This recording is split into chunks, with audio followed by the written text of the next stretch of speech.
Oh, by the way, spoilers. Okay, cool. There's spoilers in here. Anyway. Oh shit, my beer's everywhere. God damn it, I'm covered in beer. Oh man. Oh yeah. See, I brought myself this nice beer pint glass. You know, with a little lip.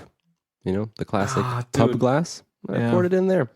Nice. Are you okay, Tim? I wanted the sound effect and my beer can. So is it all over your lap and stuff? No, just all over my desk and me and a little bit on the microphone. No, not on the microphone. It's on the pop filter. So the pop filter. It's on the pop filter, so we're good. Not on the mic. The poop filter. Clean it up. Yeah. So last Saturday I went to a Hungarian wedding. Mm-hmm. Hungarian. Yeah, and because we have Hungarians living here in Slovakia, but some parts like down south. But I don't understand Hungarian language. It's my coworker. He's like a friend. He invited a bunch of us from work to his wedding. And at one point of the wedding, at the beginning, they don't have like a wedding coordinator. You know, like someone who's narrating the thing. They have this called same thing in Slovakia, the elder. And it's this guy, usually with like a wooden stick, and he's like organizing everyone and shouting things. And this is at the beginning of the wedding. I think there was a couple of things, like a dance or something. And at one point, they had the musician, which is like a guy on the synthesizer and a girl singing, you know, the classic, right? Yes. You know the ways. So the dude on the synthesizer starts playing this circus music, and it's super loud, and it's crazy. And the guy runs out, and he has a silver platter which looks like a cooked chicken without a head, and it's got a banana up its ass, and a cigarette where the head should be, and the cigarette is burning. And there's salad around it, and the guy just starts in, and he's going, I apologize to all the Hungarians, but I'm trying to do a really bad impression of Hungarian, and he goes, and the circus music is playing. Agatha, my 3-month-old daughter, is freaked out because of loud music. I put my hands on her ears. She's freaking out. The photographer is close to us. She's laughing at us because there's a whole table of us who don't understand what's going on. And the guy's running from table to table with this chicken with cigarette out of its head and a banana out of his ass. What is running this? around, This is ridiculous. showing everyone he's talking about it, and then he runs away. He runs away like coward. Well, what's the point of this chicken cigarette head thing? Dude, I have no idea. I came to some dude I was talking to Hungarian during the wedding. I'm like, what's with the chicken with the banana in the ass? And he's like, well, it's supposed to represent the groom in 10 years. What? And I'm like, Okay, that's very hopeful. and I'm like, what with the banana? The banana, yes. And then later on, later on, this is like 12:1. I come up to the groom and I'm like, what's with the chicken with the banana? And he's like, oh man, that's a long story. I was like, what do you mean? It's like, and he doesn't even mention the groom thing. He just says, well, I asked for this. I'm like, what? And he's like, well, it's supposed to have its head there, cooked, and it's supposed to cigarette in his head, and then he's supposed to have this beautiful big tail, but they didn't have a tail, so they put a banana up its ass, supposed to be the tail. And I'm like, it still makes no sense, the whole thing. I'm so confused. Is this a traditional thing, or is it just I have no idea, specific man. wedding? If anyone can tell me what this means, I don't know. Okay. It was confusing. Are you okay, Philip? Yeah, it's fine. Just drinking water. What do you guys have? You have beers? It's uncivilized. Yes. I have a Gooseberry Elderflower sour from the Garden Brewery. Garden I love sour Brewery. That's a beers. Croatian brand. I isn't have a. That's true. It is. It is? Oh, crap. They have really nice designs. I love their minimal good. designs. Yeah. I have Croatian beer all over me. So is it good? Yes, I love sours. It's a Elderflower? delicious sour. I had a sour yesterday, and it was a strange cocktail of like carrot juice and things As like a this. beer? It was a bit strange. That doesn't sound beer. very appetizing. But today I have a Mihovil Szybensky Blonde Ale. Blonde. It's actually not too That's bad. very It's good. mellow. What's the percentage on it? Alcohol soon. This is a 5.3. Okay. Chillage in the village. Classic blonde ale. Cool. How's the Crisp, water? clear, Is it it's crisp, ready to clear? rock and roll. So, hey, everybody. Hi, I am Phil. Welcome back to this podcast. It is called Twofold. And you are here once again. If you I'm haven't been Jake. scared by Spider-Man, We're here with Tim, And Tim as well is especially. here. Yes, of course. Yeah, and- I'm here. I the get Phil an train answer? never And, stops. Here we are with another train movie. continues. We're here with another film. And this time we're moving away from superheroes, thankfully. I don't know. What you think? Did I miss the intro song, Q? Oh. Play the intro.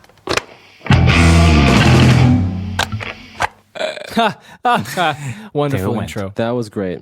And awesome. yeah, we're here with another film. And this film... So here we are, Phil, Tim, and me, Jake, here for another episode. Well, like I said, What's going we on? have this film called Yesterday. That's what we're talking about today. Yesterday. Yep. Aha! It's true. It's a film directed by Danny Boyle. I think many people would know who Danny Boyle is, especially who like movies. And honestly, I'm not very familiar with Danny Boyle's Trainspotting? work too much, except for Trainspotting, but I have not seen it. And Tim, I've what else seen did Danny Boyle do? he did Slumdog Millionaire, and he I didn't did watch 20 that. Didn't he do 28 days later? Yeah. I watched Commando Career. that one. I think those are the only two movies I've seen: Trainspotting and 22 Days Later. Yeah, those are the But ones I'm that he's check. most known for sure. I've only seen Slumdog. I don't think I've seen anything else. Whoa! Yeah, so it's a very, very energetic, very, very fast-paced style that he has for sure. So, Jacob, would you like to introduce this film? Like, tell us about this film. What's the story about for people who haven't listened? By the way, everybody. Well, why did you even choose this? Because this was your grand choice of a That's movie. what I've been I wanna waiting know. That's right. to be asked. So my mini story is not even a story. It's about 6 months ago, I believe, around Christmas, winter, somewhere around here. I was online, and I saw that a trailer came out for this movie. And it just said yesterday, and I noticed like the font was in the Beatles font, Oh, really? You would notice and that? I was like, this is probably something to do with the Beatles. Okay, cool. Maybe it's like a documentary. Maybe it's like exploring something. Maybe it's a history. Who knows? And normally, and I read the synopsis, and the synopsis is that Jack, the main character, wakes up and is the only person in the world who remembers the Beatles, the band. The whole world, it's like an alternate universe where the Beatles never existed. Whoa. And usually with these kinds of, when a new movie intrigues me, I sometimes even like not to watch the trailer. I just like to get the synopsis, Yeah. and I'm like, oh wow, if this is a really cool premise, I'll just go watch it. And so when I read the premise for this movie, I was instantly like, you know what, this is something definitely I'd go watch in theaters, and I will watch it. Yeah, put it on your list. Yeah, and I watched the trailer just out of curiosity because I wanted to see like what it looked like and what the feel is. And then I was like, cool. I'm like, this is probably coming out next month. I'm gonna go watch it. And then it's like June, and I'm like, great. Yeah, like, but it's I already have to July. wait. But, so when Yeah. was this? Like 6 months ago or so. Yeah. And so I I was think just this like, came well, I'm out gonna the have to- I'm same gonna have to time as Spider-Man, but we Yeah. kind of like put them And so then next I to each had other. to like mentally tell myself, well, I'm just gonna forget about this film, and then when the time rolls around, I'll watch it. Nice. And that's my story. Cool. And then you cool. were like, so you want to watch it, Phil? And I was like, okay, I'll go watch it with you. Yeah. And we watched the it. interesting thing you say about the trailers thing is that long ago when we were trying to figure out the way this podcast would work, one of the things I was looking forward to having two movies to compare to, one new and old. One thing, obviously, the comparing thing, but the second thing, what I really liked is, firstly, that I can make you guys watch a movie that you would never see and get your reaction out of that. But what I even look more forward to is going to see a movie that I know nothing about. Because long time ago, like 10 years ago, man, that's so long ago, when I lived in Belfast, I had this thing, I don't know if you remember, when I didn't watch trailers at all. Like I had this whole year. Yeah, you had this strange, like, Belfast, Like no totalitarian. trailers. Island. I would be used to be Rule. late. Yeah, I used to be late to movie theaters. I don't watch trailers. I just like no trailers because I just. true. And then every Tuesday in Odeon cinema, it was like half price, so I could go see movie. And I did go see movies every Tuesday, sometimes alone, sometimes with like people from work or someone I invited, and just go see a movie. And I would just go to cinema, look what's playing, read maybe about it, and just go see it and not watch the trailers. And that way, I did get to enjoy some movies a little bit better than if I knew about them. The story. But sometimes I would go watch a movie that I didn't particularly like, but I didn't enjoy the journey, you know? Yeah, Like, finding out what know happens. what's going on. Yeah, that's So for sure. this movie, yesterday, I had no idea what it's about. Not a clue. I just... Yeah. Jake told me to see it, and I sat down and I watched the movie. Oh, Yeah, really? Well done. That's cool. I wanted to add another cool thing about this was that, like I told you, I watched the trailer roughly 6 months ago, but after that, I never watched it again. You know, so you had space to kind of forget about what you saw, but you remember the premise.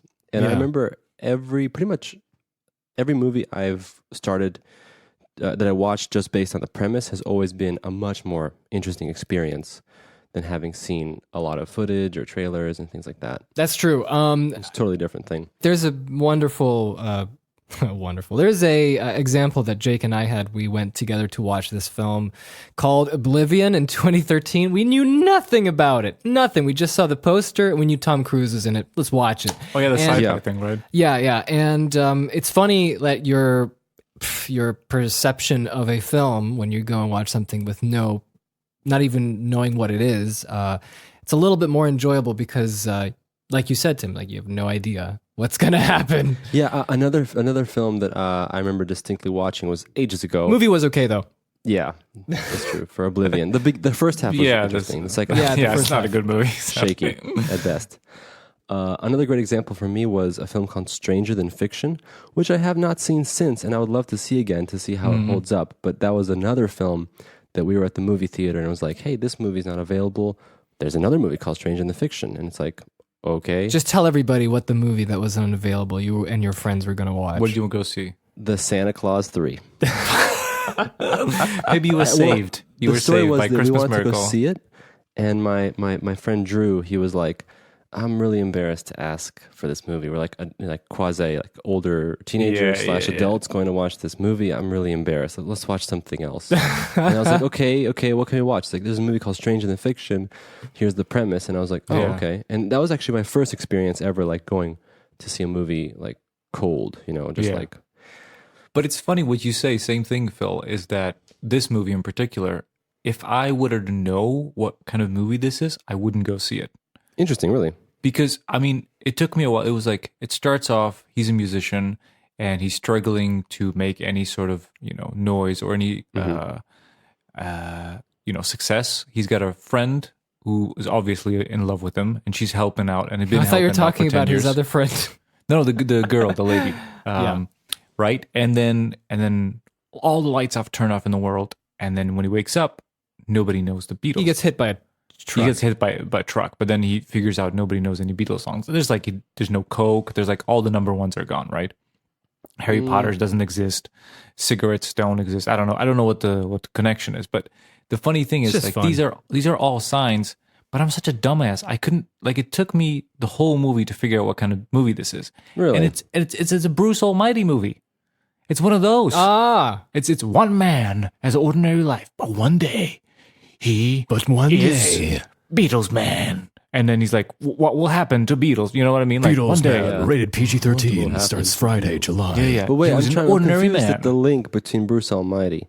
It's the same thing. It's like an average guy. He's just average, and then And he gets what he something that wants. happens Yeah. is that he Like- gets like superpowers. And then he learns that the superpowers are useless, but the one who loves him is the most important one. This was Bruce Almighty, Evan Almighty, like all these movies that, I that haven't were like seen in the those. 90s. Like there were so many of these. Like even there was a recent one. I thought they stopped doing these movies. There was a recent one that the Monty Python did with Simon Pegg, when he's like, oh, aliens give him like superpowers. Ricky Gervais did a movie like this. Remember when The Invention of Lying? oh Where's- yeah. Where's the? I It's still kind haven't of seen the that one. opposite of that. But like no one knows how to lie, and he's the only one to figure out lie. But it's like that, Right. It's one of those movies, and I'm so over those.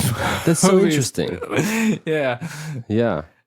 Well, I don't think for know. me- Like, do you want to start talking? Or should I start talking? Well, who starts? Sure. talking? We're already talking about it, my friend. I wanted to say that I think part of what intrigued me about this movie is because I had something that I didn't, that from our previous older podcast I wanted to talk about, and now it's been so long that I won't have anything to say.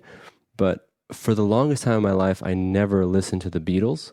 I'd only maybe heard snippets of some of the famous songs.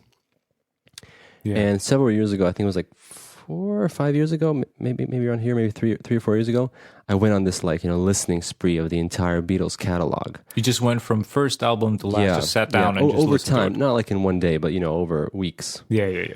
Just sit down. That'll be too much. That would be crazy. It's just a mush of Beatles. But and you'll be like singing like 3 songs together. It's like, that's not a Beatles song, Jacob. Because for me, when I listen to music, I love to sort of get into the phase of a band, and I get a little bit of a fascination with somebody. And I love to read the history of the band. I love to read about the individuals of the band.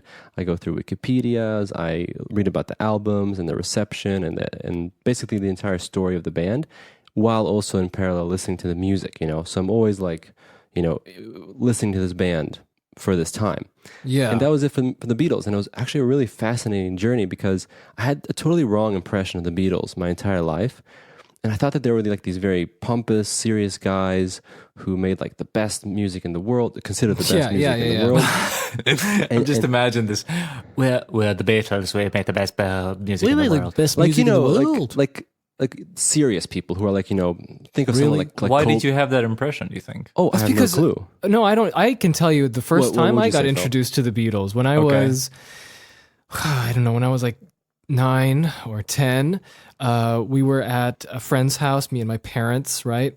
And we were visiting, and someone's room had a bunch of pictures of the Beatles because they were Beatles fans. And then my parents were like, "Oh, the Beatles, yeah, the Beatles." And I'm like, "What is this? Why are they named after bugs?" Yeah. And my dad and my mom and the person we were visiting, they were all explaining how they're one of the greatest musicians, and stuff like that. And they were very influential. And I was like, "Oh." That's They're it. friends with Beethoven. And just like the legacy building up to be and like to let some kind of... everybody know, I am very, very unfamiliar with the Beatles. I've listened to a handful of the songs. They're all very good when I listen to them. I very much enjoyed it. But honestly, the longest time I've been alive, I've really not listened to any, if not none, any of the Beatles. My first music. impression with a Beatles song was, and this is what made me hate the titler song of this movie, Yesterday, is elementary school music teacher. And I don't know, this happened, this is engraved into my brain, so I think it happened a few times. Every time somebody talked about pop music or something like that, she's like, Yesterday is like the best song ever existed, right? And then she proceeded to play the song and sing it on the piano, and you would go Yesterday. you know what I mean? And there's that. There's it's like that ballady, like that first part, na na na na na. And that made me hate that song. So even now, if I listen to Beatles songs, like on shuffle or something like that, that song comes, fuck that, shuffle. Yeah. It's like immediately skip that. I'm just like, I can't. But in this movie, when he plays it, there's that second part, like the little chord progression, dun dun dun. I'm like, it's a nice song. I like that part. Oh, it's a beautiful song. I've only listened to it. The first time I've heard it was watching this film. What are some of the first songs you guys remember from the Beatles? I'm trying to think of what are the Well, I'll tell you one of the first songs, and it was when I was watching Top Secret. There was a man on a carriage, a farmer in the film, and it's a wide shot, so you can't really see anyone's face. And this carriage is going by with the horse, and I just hear la la la la la la la, and then there's a close up, and the close up is the horse singing. It's been a hard day's night, and I've been working like a dog. Did you know that's a Beatles song? I didn't either. until a long time later. Dude, this is the crazy thing about Beatles. Is like when I did the same thing like you, Jake, when I went through the catalog, you just go and like, oh, that's a Beatles songs too, you know? Yes, yeah. Like you have all these melodies and you hear covers, and also you hear songs that are very inspired by Beatles songs. So it's like, is this like a cut? What's happening? Like in this movie, like there was I don't know which movie was it. There was a chord progression, which is exact chord progression for the Steven Universe intro, and I was like, I couldn't get the Steven Universe out of my head. I was like, this is too much. Yeah. Another song I remember, one of the first songs I ever heard was a song called Twist and Shout off the first record. Oh yeah, that's when they Wait, wanted those to be, weren't the Beach Boys? No, No. But they were too. But they were really wanted to be which album? They heard a specific album. They heard an album. I think it was the Who or someone that was really like heavy, and they used the distortion. And John Lennon was like, "We got to do," or Paul McCartney was like, "We got to do a heavy record. Like we got to do a heavy song." Record. It's And they're interesting. like shouting and like distorted guitars and everything. Well, there's a story behind that actually. Oh, really? Yeah. So the first records are a little bit hard to track because of the release, the companies that released the records. Because like in England it was different, and in the US it was different. Gotcha. So it's a little bit confusing. So there is no like definitive Beatles catalog, especially for the first records. You know, some people have, and that's why there's songs missing too. Like if you, let's say, go to iTunes, you might have just the US catalog, and there's a lot of songs that are hits that were like singles or B-sides. And they were never released on the US? Interesting. They might have been, but they might have been like on a single and it's a B-side or something like that. You know? So it's Okay, like so- hidden, buried. So Jacob, go back to what you were talking about, where you thought they were really important, but they're not. Okay, but let me just finish the story so Tim knows about the twist and shout thing. Yeah, I want to know. And so this record, Please Please Me, the first one, Yeah. actually, here's a really quick digression. One of the reasons why We're actually, three dreams in. Wait. One of the reasons why I actually wanted to listen to the Beatles too is because my favorite band, Ruben, the singer of this band, did a cover of the song I Saw Her Standing There from the first Beatles record. And he says in the show, he's like, this is the first song on the first Beatles record. And I was like, wow, that sounds actually like a really cool song. We're going to check this out. Yeah. And in the meantime, that was like the catalyst for me to go listen to the whole library. That's what started. Okay, I see. And the sessions for Please Please Me were basically, I think that they recorded the majority of the album in one day. So when they got to the last song, Twist and Shout, their voices were already like totally strained, and they were just trying to get the last, stuff recorded, like late at night. And so that's why it's all shouty and stuff. Huh. So I must have either I've heard like a urban legend or I mix it up with something else. Could be, but that's what I read on the internet. Gotcha. But it's the internet. Who knows? So the important big Beatles. Yeah. What did you learn that they're? Oh yeah, the finish the story is for the my experience of the Beatles was that like going through the catalog, I really had a revelation, a really pleasant surprise that the Beatles didn't take themselves seriously. This is my opinion. I really think they didn't. I think they were just guys who wanted to make music together. It gelled really well with these. Is it 4 guys? Yeah, 4, right? Beatles. I mean, they had Ringo, some switcheroos in the beginning, but I think the four Ringo, pack is the power. John, Paul, George. Paul, George. and George. And my perception completely changed, and I was really happy to see that because you could really tell that record to record, they were trying different things, and they had different phases, and they were like, at the beginning they had a little bit of an image going on. They were influenced by the rock sounds, early rock sounds at that time. As they went further, they made them look like the mod guys. The mod guys. That's the fashion. They were wearing the haircuts and everything. Yeah. There was the mod subculture. Wasn't it popular back then? It was popular, but they weren't into it. I think whoever was in the label in charge said like, you guys got to look like this because that's popular now. Yeah. So until the 70s when they could grow out their hippie hair and everything, They looked like little Lego men. Yeah, the little Lego haircuts. And then you could tell, like album to album, they were changing their sound and they were experimenting with new songwriting techniques. Especially the early stuff, like they write really short songs, and then later they write longer songs, and then they get crazy, later in their career into the studio stuff, and they stop playing live, and they're just doing, multi-track recording. That's where my heart is. Like a lot of people get into music for different reasons. Some people just want fame and money and babes. Some people like to perform. So they want to they want to be on the stage, they want to connect, and there's some people who just want to songwrite and produce stuff. And that's my crowd. And the Beatles is definitely that. Like they want to be in the studio, craft some songs, and then just let it loose and people to enjoy them. Totally, that's totally the Beatles. I think, especially later career, and that's something that you can really tell in their catalog. And I was really happy about that. And there's little things that I read about them that really made me it was encouraging at the time because you again have this perception that, oh man, these guys, they probably go home and they record, they write a song, like Paul goes and writes a song. It's like, it's great, but that's not true. It depends. One day maybe he'll write a song in a day. Another time he'll write a song that takes 3 years. And one of my favorite anecdotes ever was, and this ties into our episode on the song Help. There is a guitar lick where it's like, will you please help me? That little guitar lick. I read about it, and basically, it was so hard to play. They had to chop it up. Oh, just like super Pro Tools, like Future, yeah. And when I read that, it made me feel so happy because it's like, see, like everyone has It's all tricks. patchy. Yeah. Yeah, everyone Yeah. has tricks to get, because they had this idea and they liked the lick, but they couldn't play it. So they chopped it up, or they, had to record it in a specific way. Yeah. Now And it's- that's how it works. That's, creating stuff is you do stuff Yeah. like that. And even people who are considered the greatest songwriters, and for a good reason, they do the same things. Yeah. So Philip, what did you think of yesterday? I'm really curious. I mean, me and Jay come from a certain angle. This is not yeah. your jam. I Right. really wonder what did you think of the movie? Okay, well, do people know the plot? Did we mention the plot enough? Like, Yeah, they I think watched the it's movie, just so- like that. He's down on his luck. He can't do anything. But then, he gets his head smashed in, and then he wakes up in the hospital, and then we find out that he's the only one who remembers the Beatles. So he's in this alternate universe.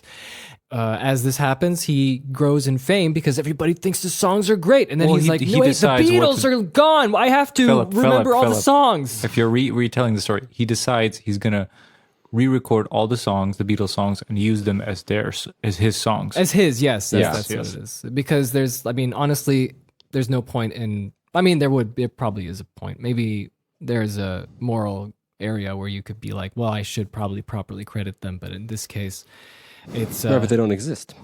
But they don't exist. No, so what it's are you really going to difficult credit? do that. He didn't know Yeah. if the people, the band Beatles doesn't exist. Yeah. So if you were credited like an obscure band, people would be like, okay, well, why isn't the band then playing? Right. Yeah. And so, I mean, it's yeah. So he starts playing at his local store where he works, and then he gets a little more popular. And Dude, as it's been sorry to interrupt you, but you mentioned something that reminded me. This is one of those movies when it's written by old people and it's portraying life of young people. oh And yes, they're just yeah, so yeah. old. What? Okay, so he decides to like do all these songs, right? And he has a keyboard at home. He has a computer. He has everything. Mm-hmm. But no, he has to go to some old rinky-dink studio Yeah. where I he know, could that just is true. record everything on his phone, let alone computer, a phone. And then he's like, "Oh, I burned a CD." Who the hell burned a CD in Yeah. 2019? I honestly, I I did agree. notice that, and I was wondering myself, and I was And it's like- feeling, I was feeling that yeah, and it's person like, born from 1940. and it's like it wouldn't change anything about the story. No, Firstly, and secondly, it's like I don't want to talk like it's not a plot hole. It's just that it takes you out immediately. You're like thinking like because there's a scene when he's playing live and no one's listening to him, right? So then he's sad and he's going like nobody's listening to the Beatles. Oh, there's another thing. I didn't watch a movie with it made in the UK for a long time. It was so refreshing to hear UK accent instead of American. yes. Of I know. course. I wanted to comment on that, but we'll talk about that. Yeah, after we can the talk about it call. later. And then he's walking, and the girl who supports him comes back. He's like, "I've got great news. You're a recording artist." And I'm like, "Oh, he got like an album deal with like That's a what I thing." thought too. Yeah. And then he goes to a studio to record. To Like he record, could have been yeah. doing that like months ago. What's happening? That's so weird. Like think, they you use know- their smartphone. Like they're people running after each other, right? Nobody does that in real life anymore. You Yeah. FaceTime someone or you write them a message. Nobody runs after. Like I know your cinematic language is tied to the 1980s, yeah, that's what but it come feels like. on. You know That's what I actually a mean? really good point that you mentioned that because I think I didn't notice as much of that. But to comment on the whole recording in the dingy studio, I think that's something that's like often happens in quasi-musical biographies or music-oriented movies. Is that this classic, sort of Yes, rise yes. to fame Magic happens in the montage, studio or thing. It's Yeah. like that one thing, oh, he's going to record it, and that's how it has to work that way. You have to record it in a studio because that's being a famous rock star. And That's then what you go got the to next see step. in the movie. Yeah. But the funny thing Yeah. is, the reason why it was so jarring to me because I actually had to stop and look if people are holding smartphones in their hands because I thought it was like, oh, this is probably like in 1999. Like this is a retro movie. Period. Yeah. Oh, Like a period movie. Wow. And then somebody pulls out a smartphone. I'm like, why hasn't anyone been using that for like the first half of the movie? Right. Yeah. It's crazy. I know. So to I come know. back to the UK thing, that was something I really enjoyed about watching the movie. Was I think coming from like I guess seeing more blockbustery looking movies, it was nice to again not know too much about the movie and start the film, and you see great performances and it's nicely shot, and then again on top of that the setting isn't like L.A. or something, or classic like American type movie, but it's cool. It's something different. It's in the UK, and you get to see something that you don't often see. Yeah, it's from Suffolk. So Phil, we interrupted you. I apologize once again. Yeah, you were saying, what's your thoughts on the movie? Well, yeah.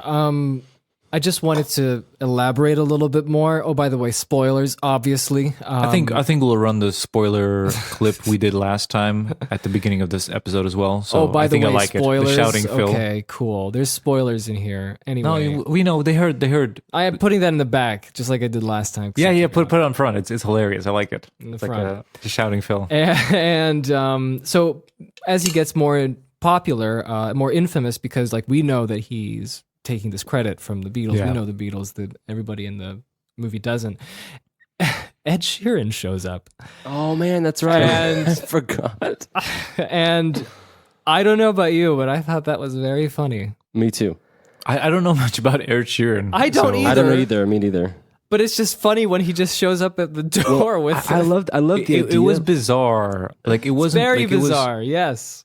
It was bizarre because it was sort of pointing, like sometimes it was making fun of him, like he had the ringtone, his song on, which is like Yeah, pompous pop star. That's the classic. But then But he at was the like, same time, he yeah, had like a he's a same really humble mood man. the entire time. He's like, I'm chill Ed Sheeran. I'm neither like an ass, nor I'm just a dude. It was He's funny. It just was a like, guy. his role was really like bizarre in a way. yeah. But what I loved that when he showed up was that I felt like, oh, great, they're doing this. Like they're doing this sort of surreal type blurring Yeah. thing. Like That in the made it kitchen fun. with his dad. Like that was a That's good the scene. Yeah. That's the ultimate scene, I think, that's with Ed the best. Sheeran. But I think later in the film, I guess he gets a little bit tiresome being so intertwined with the plot. in Yeah. my That's true. opinion. I thought he wasn't going to be in the entire movie. Yeah, like he he was. was, Yes. he was like end up his best friend, and Sheeran's life looks sad because he has no friends. Like this Yeah. was his big friend. Like he had just a bunch of people around him, and he's just like, oh, Because to me, it would They have been love so me. awesome if it was just that kitchen scene and he's like, his stepping stone Yeah, that's to it. get the Yeah. agent and Nice little get fame cameo. and so on. And that's it. And he's gone. Like you don't see him again. That would to me would be perfect. Yeah. Anyway, he Dude. he Oh, does sorry. some. They're playing in Russia, and then what we find out is we cut away to a man who's watched and saw. He was at this concert. The old guy saw at this concert like a hobo man, and then he realizes he recognizes these songs as well. So we now don't the know that tension is though. there. Like I think the Well, here's the funny thing: was when, portrayed when just we a watched dude this standing. movie in theaters, Jacob's girlfriend Paula. Now fiance. Well, I didn't Congrats, know if man. you wanted Congrats. to reveal that or not. Yeah, that's true. Hey, well, He's an engaged man. and Thank she just said that like before I even could know what's going on. It was She obvious. was like, so I it was mean, obvious. So he finds Yeah. that he's figuring it out. He Googles it because there's a lot of Google in this movie. And she, There you go. 21st century. But Google still exists. That's true. That's true. He did use Google. I have to give them points for that. I was being a bit too mean. He It did wasn't Google like everything. I mean, Zingo. I would have used DuckDuckGo, but That's true. But I love the Google searches that come back. They're hilarious. yeah, it's great. So now we have a little tension thing going on. So anyway, he does because he's so good. Ed Sheeran tries to get him to a little contest, right? Like, let's see, the one who writes the best song, Oh, I got something to say about that though. in the next 2 minutes, is the better songwriter. So Tim, what do you think about that? The funny thing is that I think it's a little bit telling of by the songs both of them wrote that one of them might be cheating. Because if you compare to Ed Sheeran's song, I don't know if you noticed, Jake, but he was playing like open chords, and it was like his song was like 3 chords going up and down. Like it looked like a song that was written in 2 minutes because he didn't change any key, he didn't change any Yeah. chord. It was like 1 5 4 1 5 4, and he did like a little sing song, so it looked like it was written. And then he sits down, And he plays this. and this place is like it has modal interchanges. It goes up and down. Like that's not a song you write in 10 minutes. That's a song Yeah. you write Which in a is- couple of weeks, which which is was what- hilarious. Which is honestly, is it hilarious? I don't know. Like, what do you mean hilarious? In what way? Okay, maybe it's just from our perspective that we In the knew film, he like, stole is the it- song. Yeah, Like- because that is what I was wondering. Because for me, Because I everyone felt goes, like- that's a beautiful song. But I think the comment would be, wow, that's really advanced. Like you wrote all of that in 10 minutes instead of like I think a musician might comment a little bit more on the scope of the song. But well, this is Go ahead, Phil. This is where I'm starting to.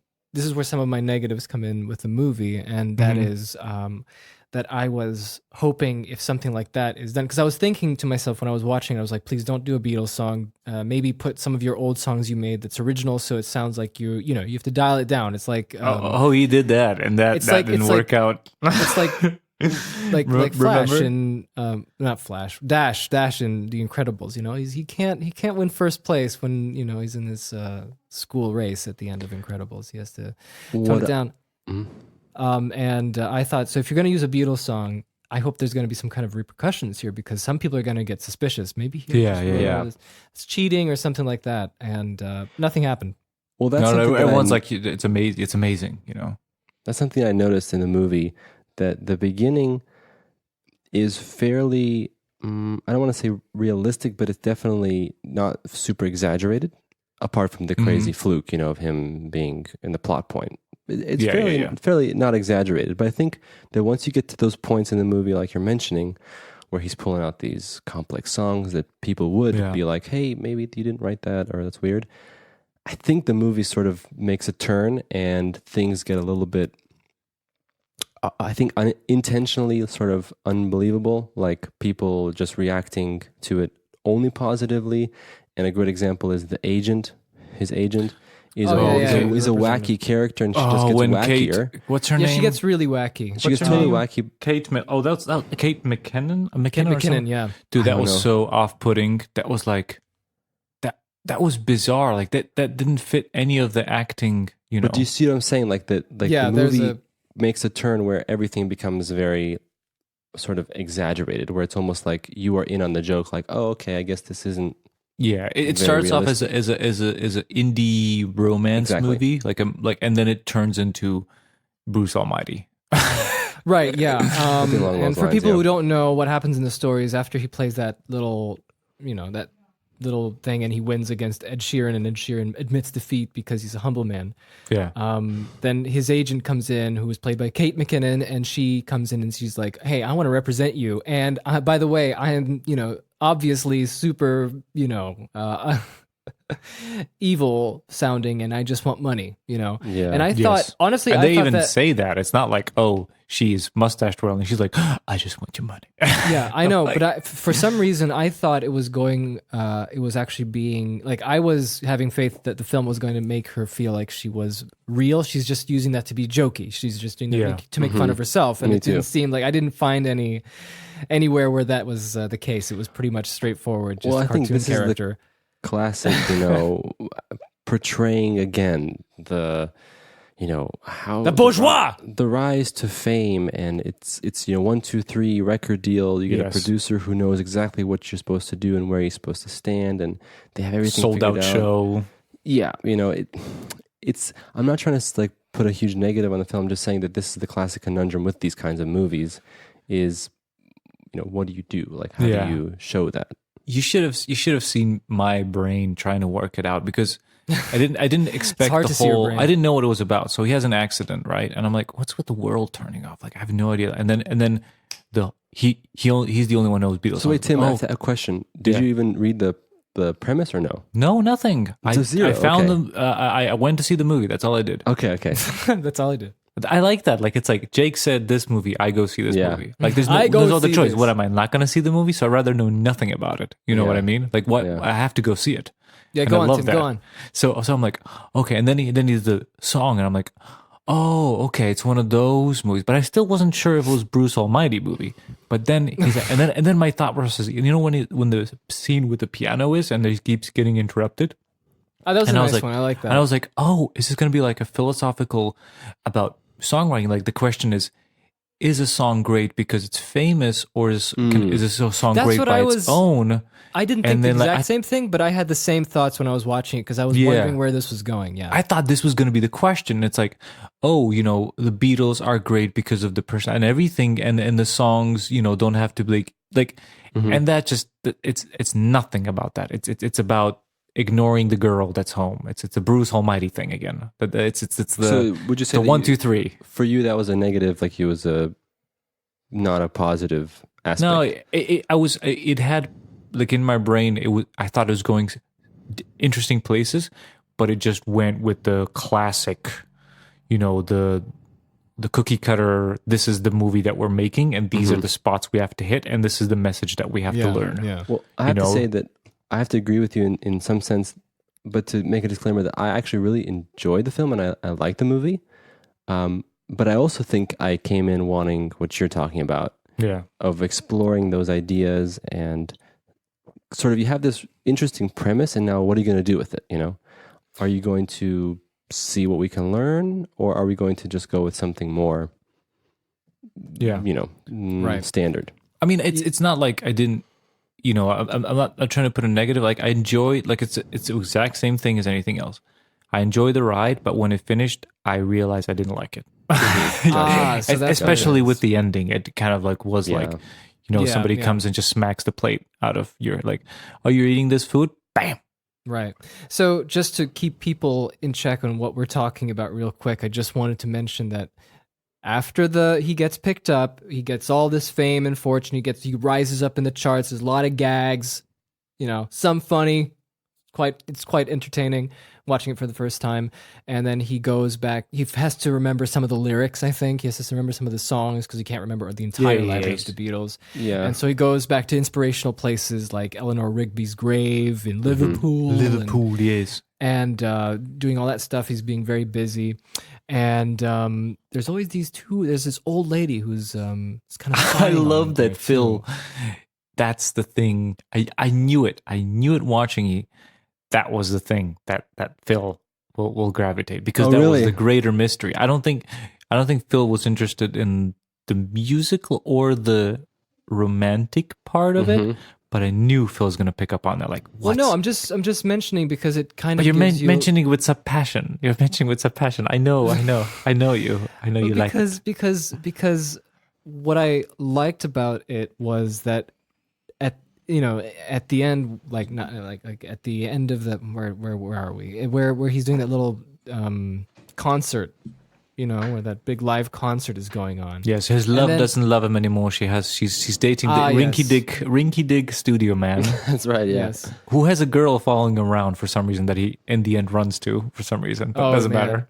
And then they confront him, and then he's scared because it's like, what's going on? What is this? The two people who apparently are suspicious. There's a lady and a Russian dude who are like always in the shadows looking at him. Yeah, because they also know. And then we find out that, oh, it's okay. They're just very happy that he's able to sing it because none of them can sing. So it's good that he's giving people the love of the Beatles. Joy. Yeah, it was like a little twist. The joy. And that's what I liked about that is that I thought it was going to be like Jumper. Have you seen Jumper?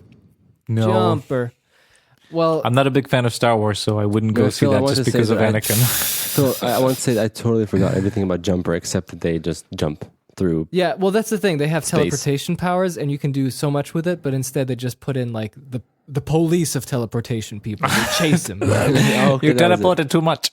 Yeah. And then that kind of ruins it. And I was afraid this was going to happen. So I was kind of in a weird meta. The Beatles police. I thought there was going to be some kind of galactic police or some kind of interdimensional reality like police. they're aliens and they're like... I don't know. Really? And I was so afraid it was going to turn into that. So I'm glad that thing got resolved. So we got a little tension. I understand you, Philip, because there was never explained what happened. Yeah. In the movie ever. So this could have been the moment where it's like, with the aliens, we were testing if you are the right man, but you failed. Yeah. You must go correct these. I thought that they would do the whole... You failed. Like, we know, and then they expose him, and it's a legal like they're shaming battle. him. We're going to put on Twitter. And that's the whole, final act of the film. And I was because he had a dream like that. that. Wasn't there a dream sequence? Oh, where yeah. Where he's like, John Lennon comes up and he's like, no, whatever, Paul McCartney or someone comes up. And Ringo. So I, for one, actually like that they went with that little twist where they're just like, we're happy that you're making these songs. Yeah, just happy Beatles fan, a Russian old man. Yeah, and then because they were happy, like we couldn't remember the songs, so yeah. It's so nice that you remember them. And then they give him the address to. Oh, that's right. Yes, alive. I have something to say about this, but if you guys want to go ahead. Well, Philip started, so if you have anything to John Lennon, who is alive because he didn't get killed, because he never joined the Beatles. He never joined the Beatles, and Jacob. Yes. Himesh Patel goes. I mean, what's his name? Jack goes to his house and he talks to him a little bit. And Jacob, you just take it from there. I think What's your that thought? John Lennon had some great things to say, but when it happened, we were introduced to the scene, I was so hoping it was Paul McCartney. That's true. I was so hoping. I was thinking, movie, you can do this. Paul McCartney's alive. He acted in some films, as we'll talk about. He's totally cool. He's, in my opinion, my favorite Beatle, and that would be a perfect opportunity, and it would feel nice and real. And the filmmakers, you get a sense of like, oh, cool, we're doing something with, what people don't expect, Yeah. I'm afraid this movie was the case that it came like a big letter and Paul McCartney was like, oh, was this 20 million for the rights of the songs? Yeah, I'll sign it. Yeah, go make a movie. Yeah. I don't think that was any, it's like, what? Space aliens time? No one knows Beatles? Oh, funny. But I'm just saying, Chekhov. theoretically, if he would be interested, I'm saying that would have been something that would have been pretty awesome. I think the Lennon thing was tied in with the message that, fame is bad. And look at John Lennon. He is alive because he didn't have to suffer through the Beatles thing. I live the happy life. I think that's putting in that horrible, terrible, annoying Bruce Almighty thing that I have some beef with that I will get to when we come to the end. Okay. And then he does the big concert. The big concert happens, and then he, like, at some point during that concert, he decides to reveal to everybody that these aren't his songs. They're from the Beatles. Yes. He uploads them to SoundCloud. Yeah, which is... I always thought it was like mega. Mega upload. Yeah, that'd be hilarious. Sure. That would be so funny if it was mega upload over there. Yeah. And Kate McKinnon's very angry about that, and it's a climax. It's like, oh, it's a happy moment. Ed Sheeran's there, and he confesses his love to the girl that he's been ignoring, apparently. That he's been ignoring for 10 years for some reason because he was 10? too preoccupied with himself. Yeah. Even more, 15, I think. She did everything for him. And then the classic case of Spider-Man, she found love, or maybe she was just, I don't know what was going on. And he's like, I love you. Well, I love you too. I'll leave this man. And it's conveniently has a little girl next to him who's like, I love her. Secondly, it's okay. Yeah. You be great. There's some really, like, sometimes she's so realistic. It's like, she's like, oh, she's angry with him. I spend so much time and you keep ignoring me. What's going on? It's like, that's a proper conversation. Like, when they're celebrating downstairs and the dad comes in, that's a great scene. And then the restaurant scene when they have to hurry back to LA, that was so weird. It's like, she tells him, oh, like, you did all these wrong things, but go, you have your thing. Like, these are like weird. Why? I think that was Like actually a great character. scene. Why didn't you like that scene? It was like, I was so confused why she came there, and then... Well, because she came there because they had that little episode, right, at the house where she confessed, because she was a little bit... Yeah, she but drank then he some just drink. ran away. Yeah, he ran away, but then she was like, man, like, she thought to herself, you know what, I'll ask him one more time, and this time for real, in the midst of everything that he's going through with the fame and everything, and to actually get a final answer, like, either, do you want to actually... But they spend the whole day together, right? And then they're about to have sex, but I think she says no, or he says no. I can't remember who says no. She's like, I don't want to be a one-night stand. That's true, that's true. I want to be if it's real. And he's like, oh, I don't know. So then she leaves in the morning, and he chases after her again. Yeah. She's he in a chases bad after mode, him. right? And they sit down in a restaurant, and then she again tells him the same thing, like, "Oh, I cared for you so much, and you ignored me and everything." And then she's basically telling him, "Hey, you have the choice. Yeah. Either leave all this and be with me, and we'll have our normal life, or you go and have your thing." And then he's sitting there, and then she goes and continues, like, you know what, go have your... But it wasn't like, oh, just go, like, just let me please be. It was really like, maybe she was doing it on purpose, but she was really like, oh, I believed in you always, you deserve this, this is all you want. Like, it was a bit conflicting to me. Maybe this is my personal thing. Maybe I think it's a personal thing. Okay. I think. Like, I was confused by what's going on here. Like, no, whatever. Doesn't For matter. me, the reason I liked it is because it sort of had that little sort of ticking time bomb, like he had to make a decision, and it's Ticking something- time, Bob. That's true. The Did you Bob. notice that guy, when he first meet him, he's like, oh, I don't follow traditional time. I don't even know what year is this. And then later on in the movie, he's counting seconds. Ooh. Yeah. So yeah, the ending happens, and And the movie ends. And that's the movie Yeah, ends. they're happy and everything's resolved, and he becomes a music teacher. He's teaching music. He's singing the Beatles songs. Oh yeah, he's teaching Beatles songs. He's the Don't official know how Beatles this teacher. don't know how this is resolved. But yeah, all in all, when I finished watching it, I enjoyed it. I liked the film. I did not hate it, but I did feel like bringing in an idea of what if you're the only one who remembered something, and you had to pass on this legacy of what you know, and that Yeah. it's important and stuff like that. That is something that I'm afraid I was disappointed by, because I thought that was going to be the core of the story. Yeah, something Yeah. else. Okay, gotcha. I also think I would agree similarly. It was, for me, it was a nice, fresh experience to see a different kind of film. The premise was interesting, so that to me made the movie interesting. I overall enjoyed the characters, and I liked following and seeing where the movie goes. Yeah, I think Himesh Patel is pretty fun actor. yeah, I agree. Very, Yeah. very charming. He's a charming man. And again, we talked about the setting is something different and nice. I think really, ultimately, it was, for me, an enjoyable film, but there were a couple of, like we were talking about today, some main points where they could have gone in a different direction, and they sort of used the Beatles as a sort of catalyst for ultimately maybe a little bit of a more standard film. I don't think that makes it bad, personally, but you definitely could do a little more. I think also, let's say, in terms of the love story, that was much more of a focus in the movie. Again, I didn't mind. I think that was nice. But there were some elements that I think they could have done better. Like, for instance, the ending of the film is something I didn't really like, with the whole stadium and the whole, like, I will profess my love to you.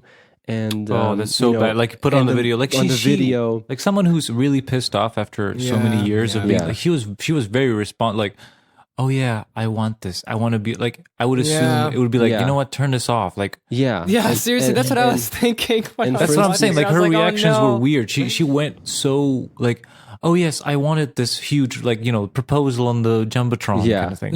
I thought she struck me like, you know what, let's just be calm and small and, like, exactly. I enjoy would say ourselves. that Paula, my girlfriend, had a really great suggestion. I agree with her. Is Your that, fiance. Yeah, correct, exactly. Thank you. Yeah, you're correcting us, and then you forget this woman I know. I didn't forget. Woman. I was saying in the context of the story. That's and she had this. Her opinion was that at the end, their relationship was always sort of, this weird friend zone thing and low key. Yeah. And there's nothing grand, so it doesn't make sense to have this grand gesture, especially even with releasing the music, like public, like, I'm going to release the music now. It would have been cooler if she said, like, if there was something that, like, he quietly, for instance, like, releases the music, like some legal thing, like a statement, released. Yeah. And he pulls out, like, zero, like, public appearances, just like a statement. He's gone, and he goes with the girl, ask the girl then, and say, like, like, hey, if you change your mind, I'm, would like to be with you, or whatever. And it's like a quiet, like, more romantic thing, which ultimately would be more romantic than this whole stadium thing. Because I didn't understand what was his. So he didn't, like, when he explains, he's just like, well, I did really love you for 10 years. But I didn't understand. He was scared to ask her. Like, he never explained what was his reasoning. I thought that might be something that we as an audience who were following him deserve. Like, was he taking her? Like, I was taking you for granted. I thought you're always going to be by my side.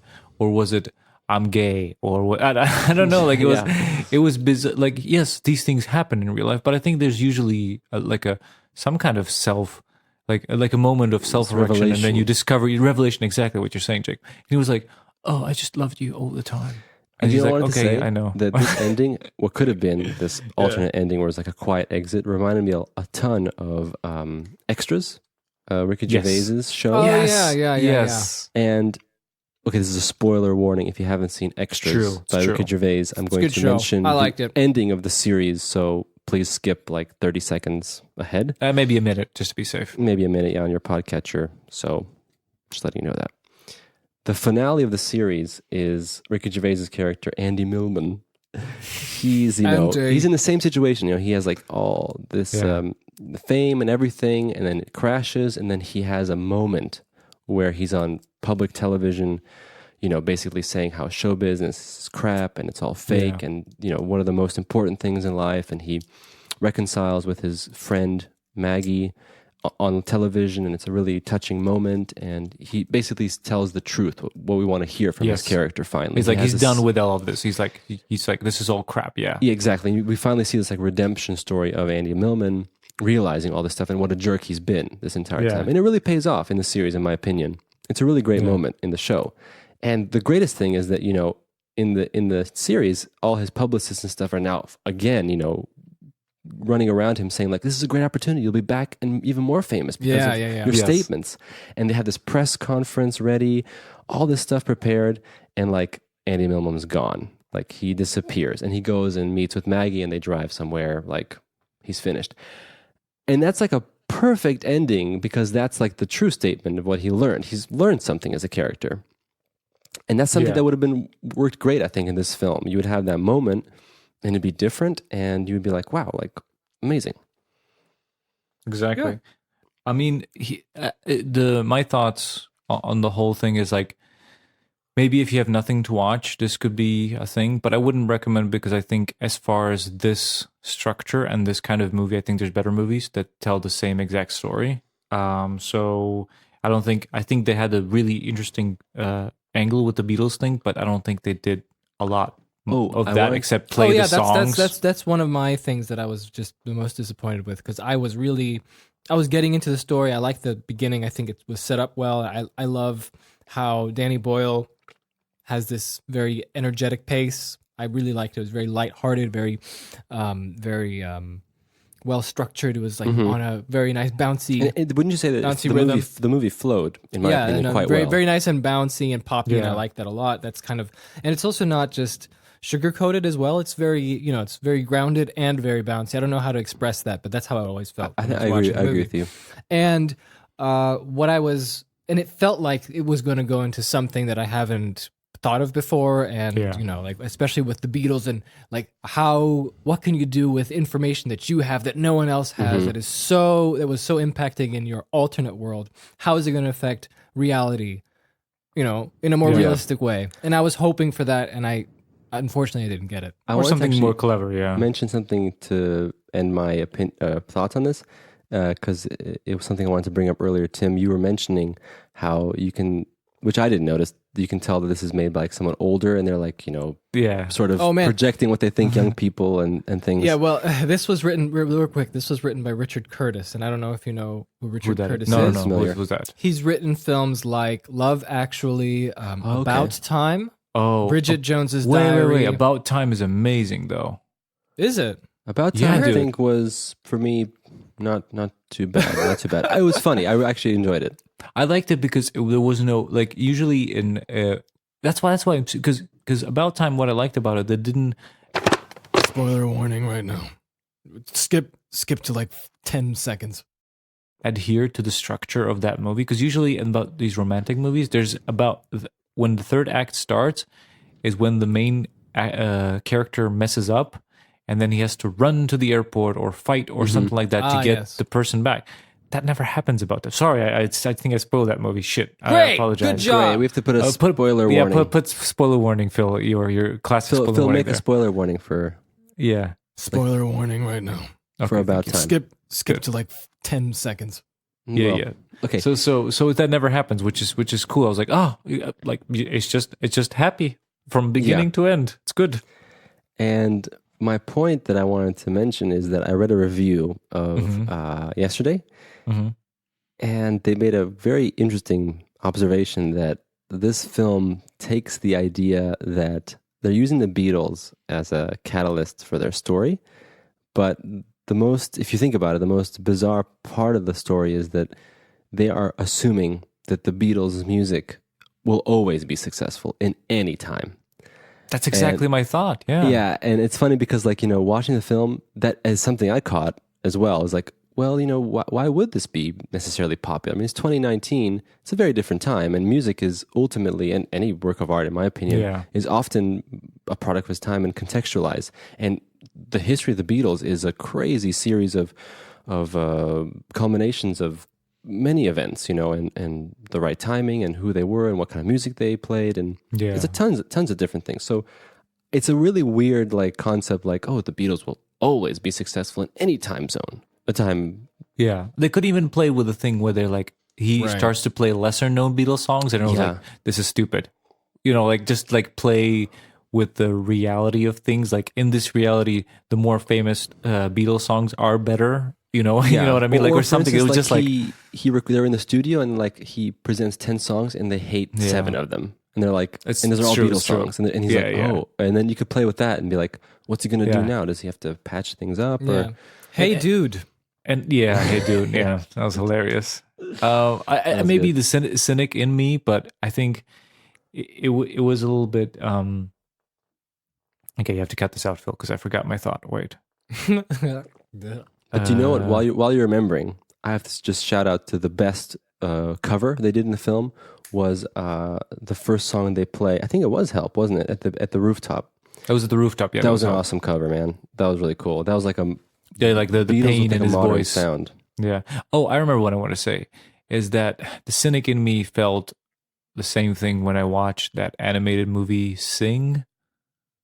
You watched Sing? I never watched that. Yeah, it was Emma was watching it and I sat down to check it out. is that you can clearly see the pop songs are there for like, oh, I know this song. You know what I mean? Like it's Yeah. it didn't I maybe it's just cynical in me, but it felt like, oh, there's that song again, and that, like the stupid Queen movie that they did like last year. I didn't That see is it. such a horrendous film.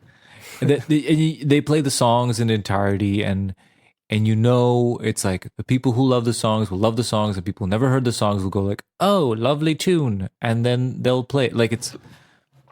That's just maybe the cynic in me, but who cares about that? What I wanted to say before we end this is, and this is my gripe with this movie, and then all the other Bruce Almighty movies, is what I realized is that it's sometimes it's Morgan Freeman, the god, or sometimes it's a higher power, or it's aliens, or someone changes the ordinary man's life, and they give them what they want all at once, right? To teach him a lesson that doesn't matter. The woman you've been ignoring, it's the same thing. It's the woman you've been ignoring that loves you is more important, which is a fine lesson, except the higher power is always cheating. They're always cheating because it's never going to work. Because if you give someone everything at the same time, they have no idea how to deal with it, right? I mean, look at the 27 Club, all those rock stars who killed themselves at 27 just because they couldn't handle it. You know what I mean? And it's like, it's not, I'm thinking now, I'm talking about universe, like unrealistic,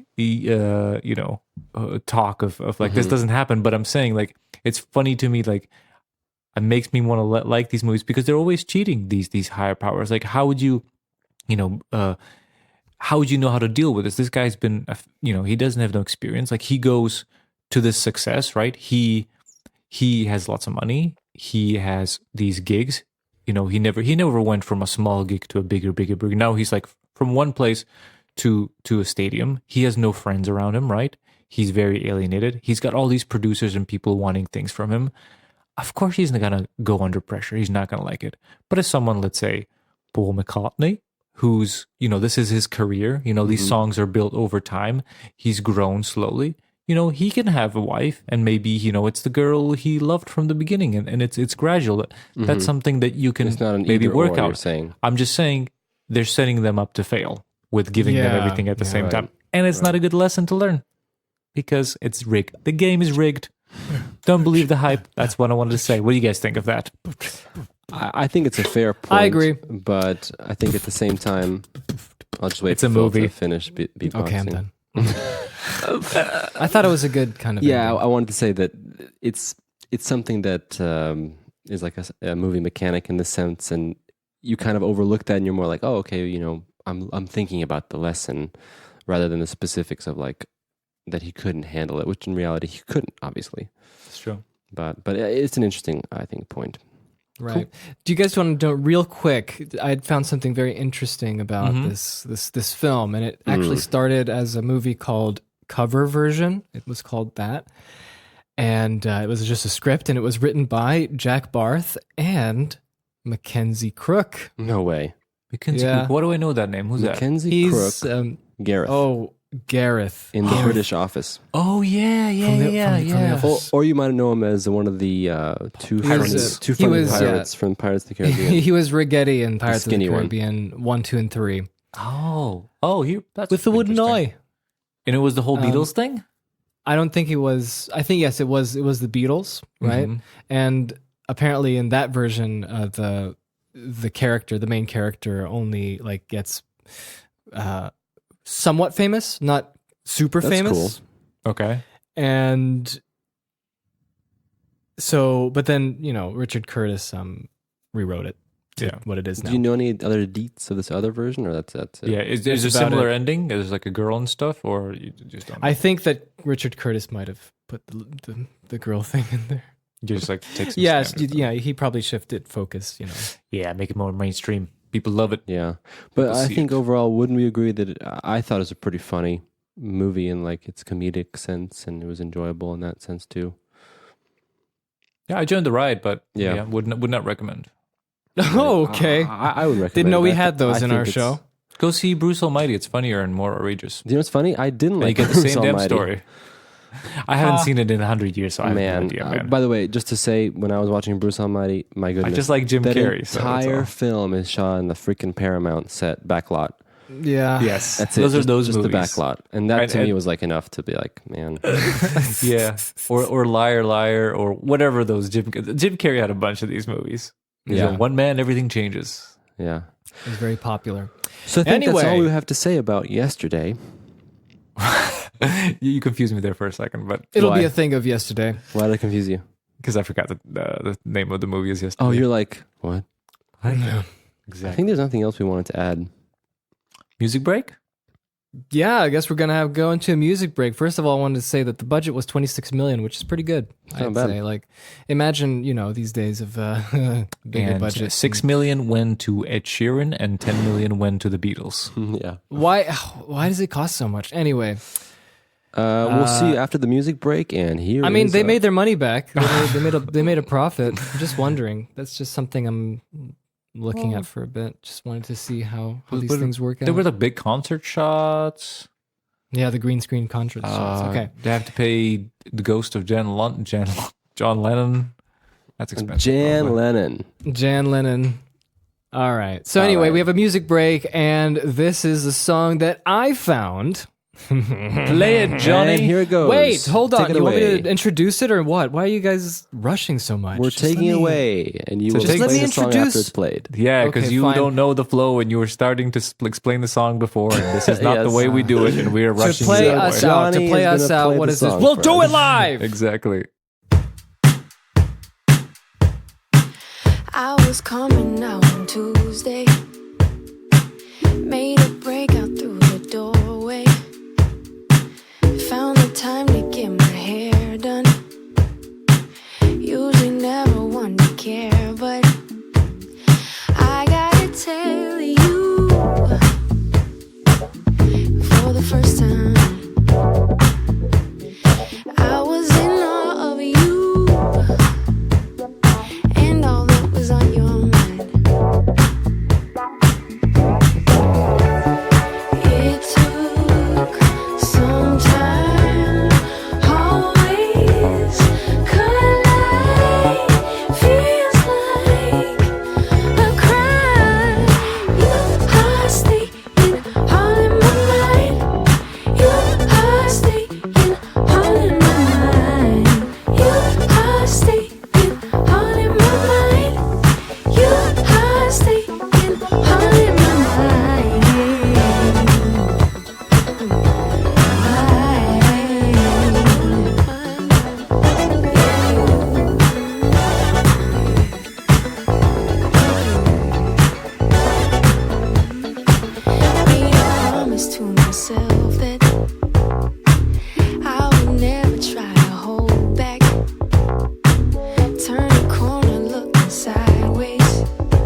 Philip, that's a great song. That was Well, I love that. Thank you so Funky much. beat mixed with synths and great vocals.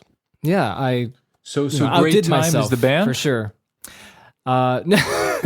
Yes, this is from a band called Great Time. They're from Philadelphia and Nice.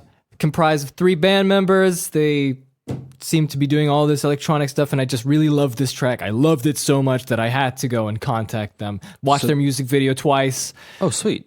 Oh, they have a music And video? Oh, I gotta They check have a that music out. video. It's very nice. It's a nice little tracking. We should link it up. tracking dolly. So the band is Great Steadicam. Time. The Great song Time. is Russian, like as in Russian. Like Russians? Yeah, Like Rushing. the guy from Not- who's the Beatles songs? not Zangief. No. Rushing, but instead of the G, you put the little apostrophe so you get the Yeah, Russian. Russian. Great Russian. Time. Russian. That's awesome. That's a really cool track. Thank you, Great Time. We had a great time. You probably heard that 1,000 times. Yeah, that's right.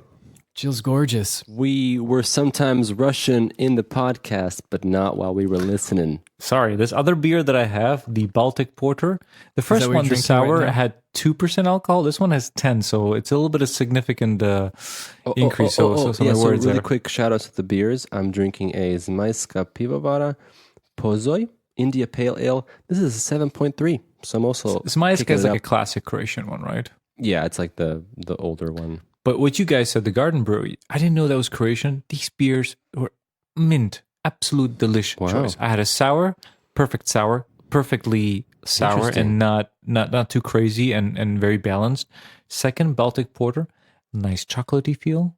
It's not too crazy. It's just this is a good I would like to combination. try the Baltic Porter because I'm not a super big fan of their regular porter. It's a little watery, so I'd be interested. Is it thick and chocolatey nice?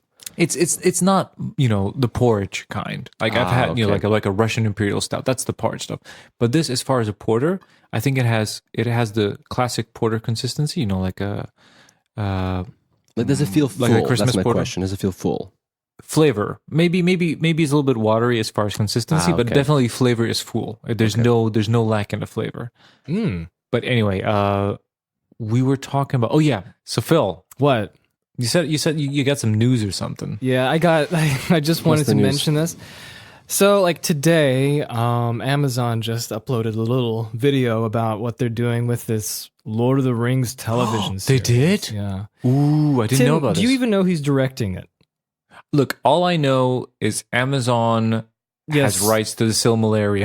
It's the The Silmarillion. famous Silmarillion. Dude, that's all I know. I know nothing. Yeah. I have no Silmarillion. idea. Yeah. Who's directing this? Okay, well, what they teased a couple of months ago was that it was going to take place in the Second Age. Okay?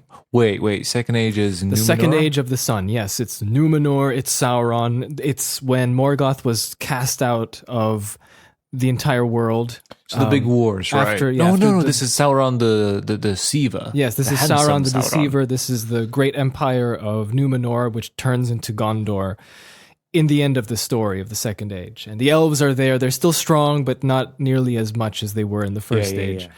And there's a lot of deceit. There's a lot of spying. There's a lot of It's gonna be a really sexy Sauron. there's a lot of proud- like CW Sauron. yeah. And there's a lot of pride. There's a lot of corruption. There's stuff like that. But there's also a lot of might and valor and alliances between elves and men and dwarves and all that stuff. So there's a lot of potential they can do. And it's obviously, I think the best thing that they could do is put a lot more focus on Sauron and show how evil he really is, which I feel could easily bridge into Lord of the Rings. And when you watch Lord of the Rings, you have a deeper appreciation or just deeper understanding on who Sauron is and how evil he is.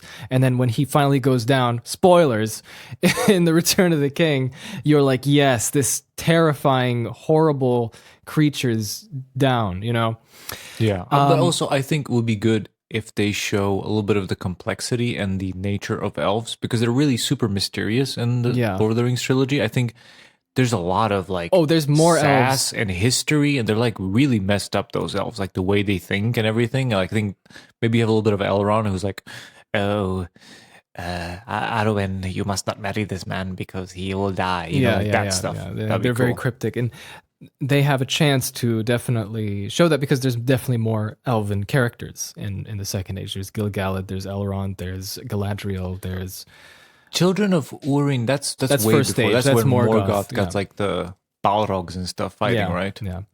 Yeah, okay. So anyway, they just announced the crew members that they have, and Okay, give it to me. All right. Well, you have honestly most of these people I have not heard of, but they tell you what they worked on before. So we have executive producers who are Lindsay Weber, who did 10 Cloverfield Lane, Bruce Richmond, who worked on Game of Thrones, Gene Kelly, who did Boardwalk Empire, Sharon Tal Yugato, who is a writer and executive producer, and Jennifer Hutchison with a G. Jennifer. Jennifer. idea. Maybe just go with Jennifer. She also did Breaking Bad, so these are all producers from those shows. So big TV show AMC people and yeah. HBO shows. And then there's another writer and executive producer called Jason Cahill who worked on The Sopranos.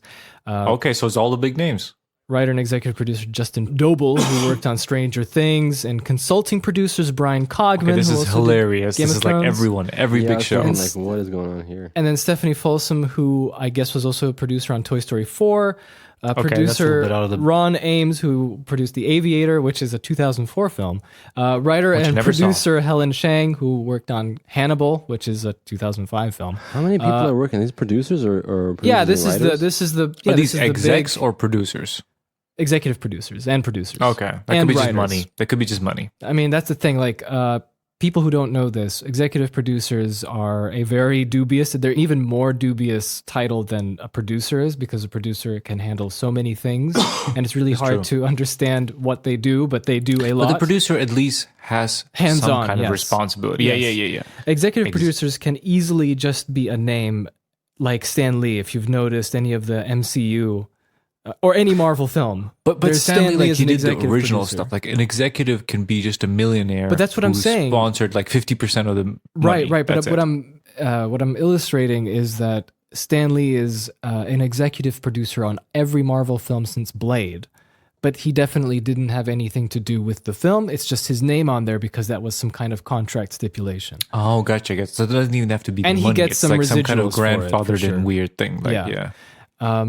So who knows what that means? But hey, those are the people, and there's a costume designer, Kate Hawley, who did Suicide Squad. Production designer Rick Heinrichs, who worked on Last Jedi, who did production design for that, and visual effects supervisor Jason Smith, who worked on The Revenant.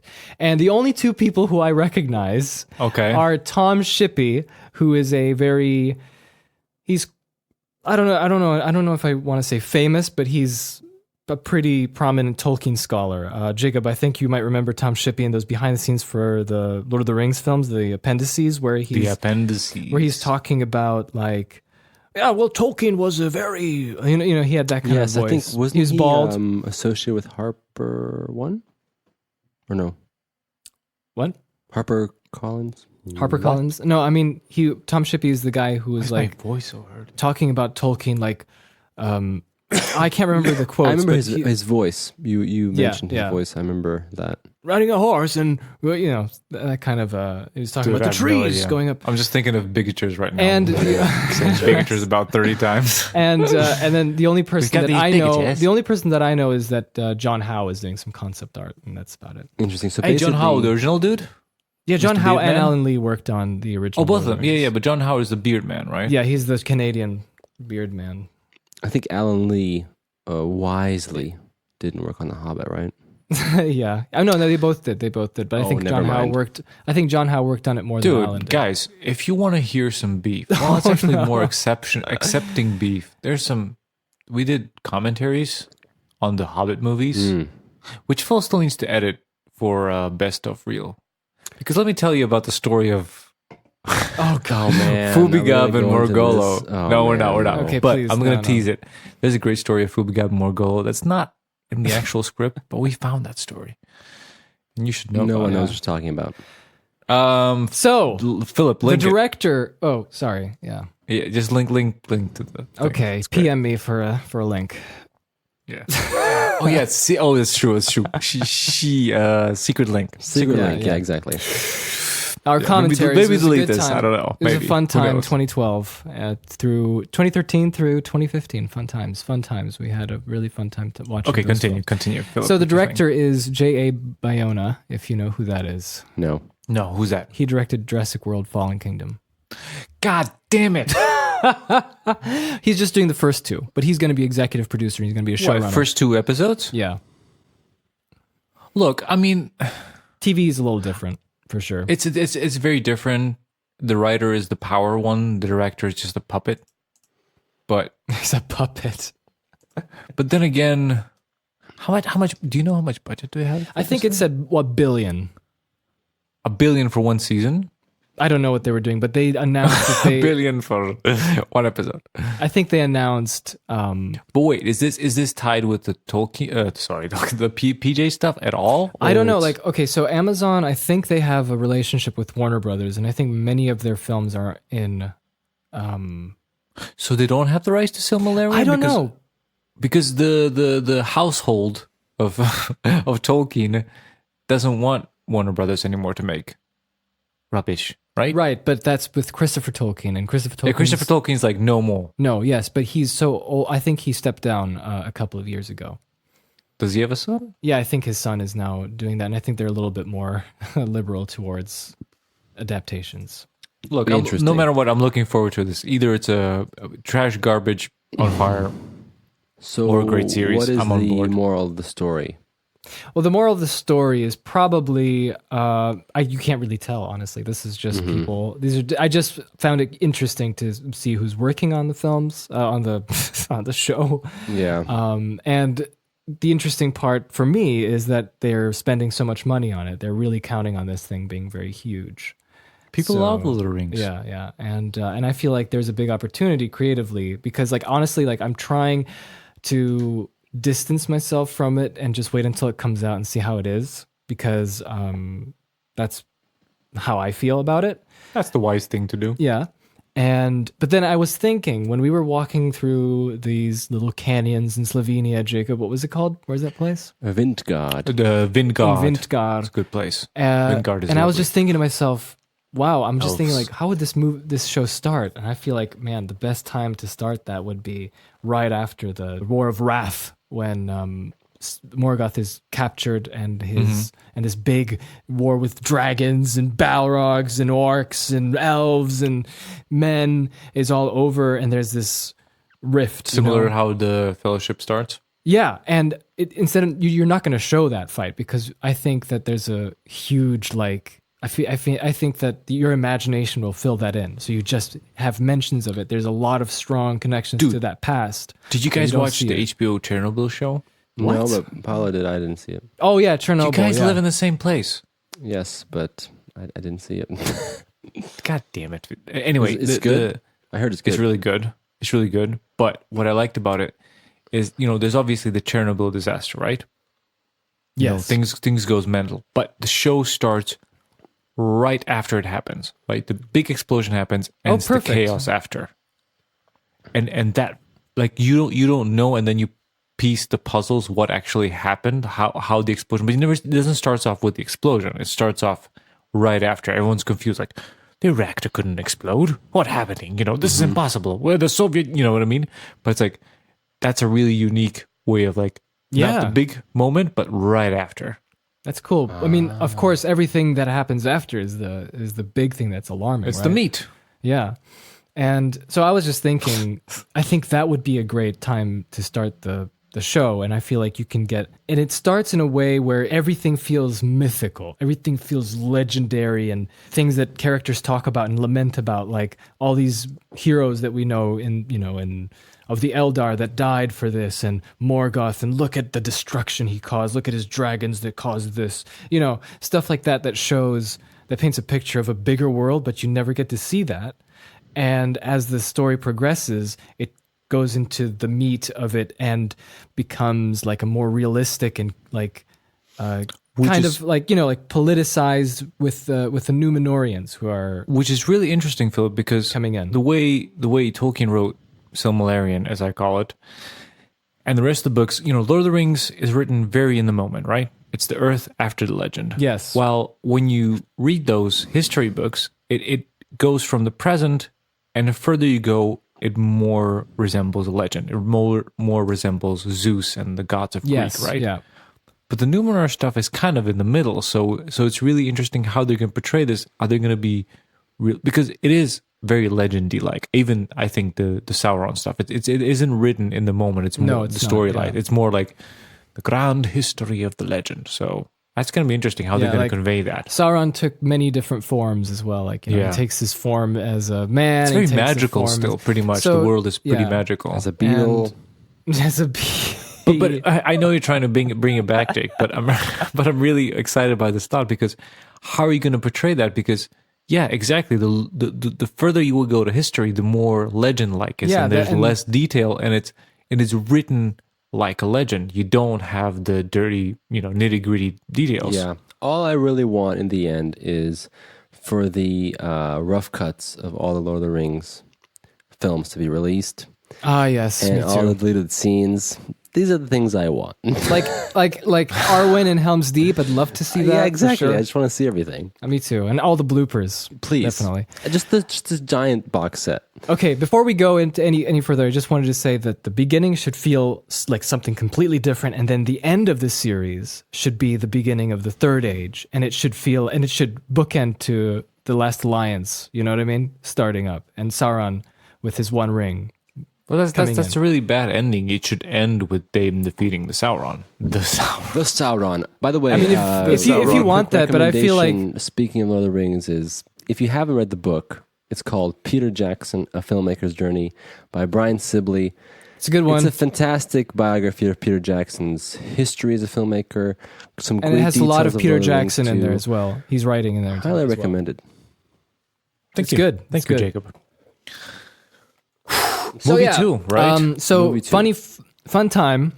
So the Beatles, they were interested in making a Lord of the Rings adaptation. That's what I was thinking of. Yeah. I was thinking of when I was watching this movie. So I picked the second movie, and I just wanted something Beatles related. Damn it, Beatles related. And I remembered that I knew about this movie called Help that the Beatles made, and they're acting in it. Unfortunately, Jake pointed out later on that it's a sequel to a movie they did before, which we could have watched. Yeah, you fool. Yeah, I'm a fool. But Help is what we watched. Yeah. And when I was watching this, I was just thinking all the time of the Lord of the Rings Beatles. Yes, I was thinking the Because, same thing. God, yeah. I wanted to see that. That would have been amazing. That would have been amazing. It would have been so sure. silly. So apparently they were considering doing it in 1969, and they asked Stanley Kubrick to direct it. Okay, that's taking a totally different. Because I was thinking of a Help with the Hob, Lord of the Rings. That'd be amazing. But Stanley Kubrick, that's Yeah, I mean, he just said no. But yeah. obviously like he like he has no interest in Lord of the Rings. There's no psychological. Can you imagine? Can you imagine seeing them doing the Lord of the Rings thing? Like, do you think they would even do the first book? Do you think they would even do I Fellowship think they of the would Ring? seriously make up some condensed script with 4 major plot points and scenes, and then the rest would be different stuff. I have no idea. So we watched So Help. Help! I need somebody. Help! Not just anybody. I had no idea what this movie's Me about. neither. I picked it, but I didn't know. So let me. I want let to me know just say, your thoughts. I want to say just right off the bat that I will be totally honest with you guys. I Yeah. zoned out so many times, countless times on this film. I know. I saw the Instagram post. Your Yeah, fiance posted of putting you wearing makeup. No, I was using bored the you were. Instagram filters for the Oh, extra I thought it was eyelashes. actual Sure makeup. you are. Oh my goodness. And I was zoning out because I'll tell you why. As soon Why? as the movie started, because I had read a little bit, like I told you guys, I went on this journey of Beatles listening, and I read a little. So you knew about it before. Well, I knew of it, and I read about Yeah. how they had these deals with films, but I didn't hear really good stuff. I always heard they had struggles with the film companies, and they didn't want to do the movies, and it was a very strange relationship with the promotional material, and so I thought okay, these movies are probably not great or something. But as I Right. went and Googled a little bit, I saw that the first film, A Hard Day's Night, is actually a critically acclaimed film, and Help is also, I think, pretty well received overall by critics, and it's considered a good movie. But let me just finish my thought.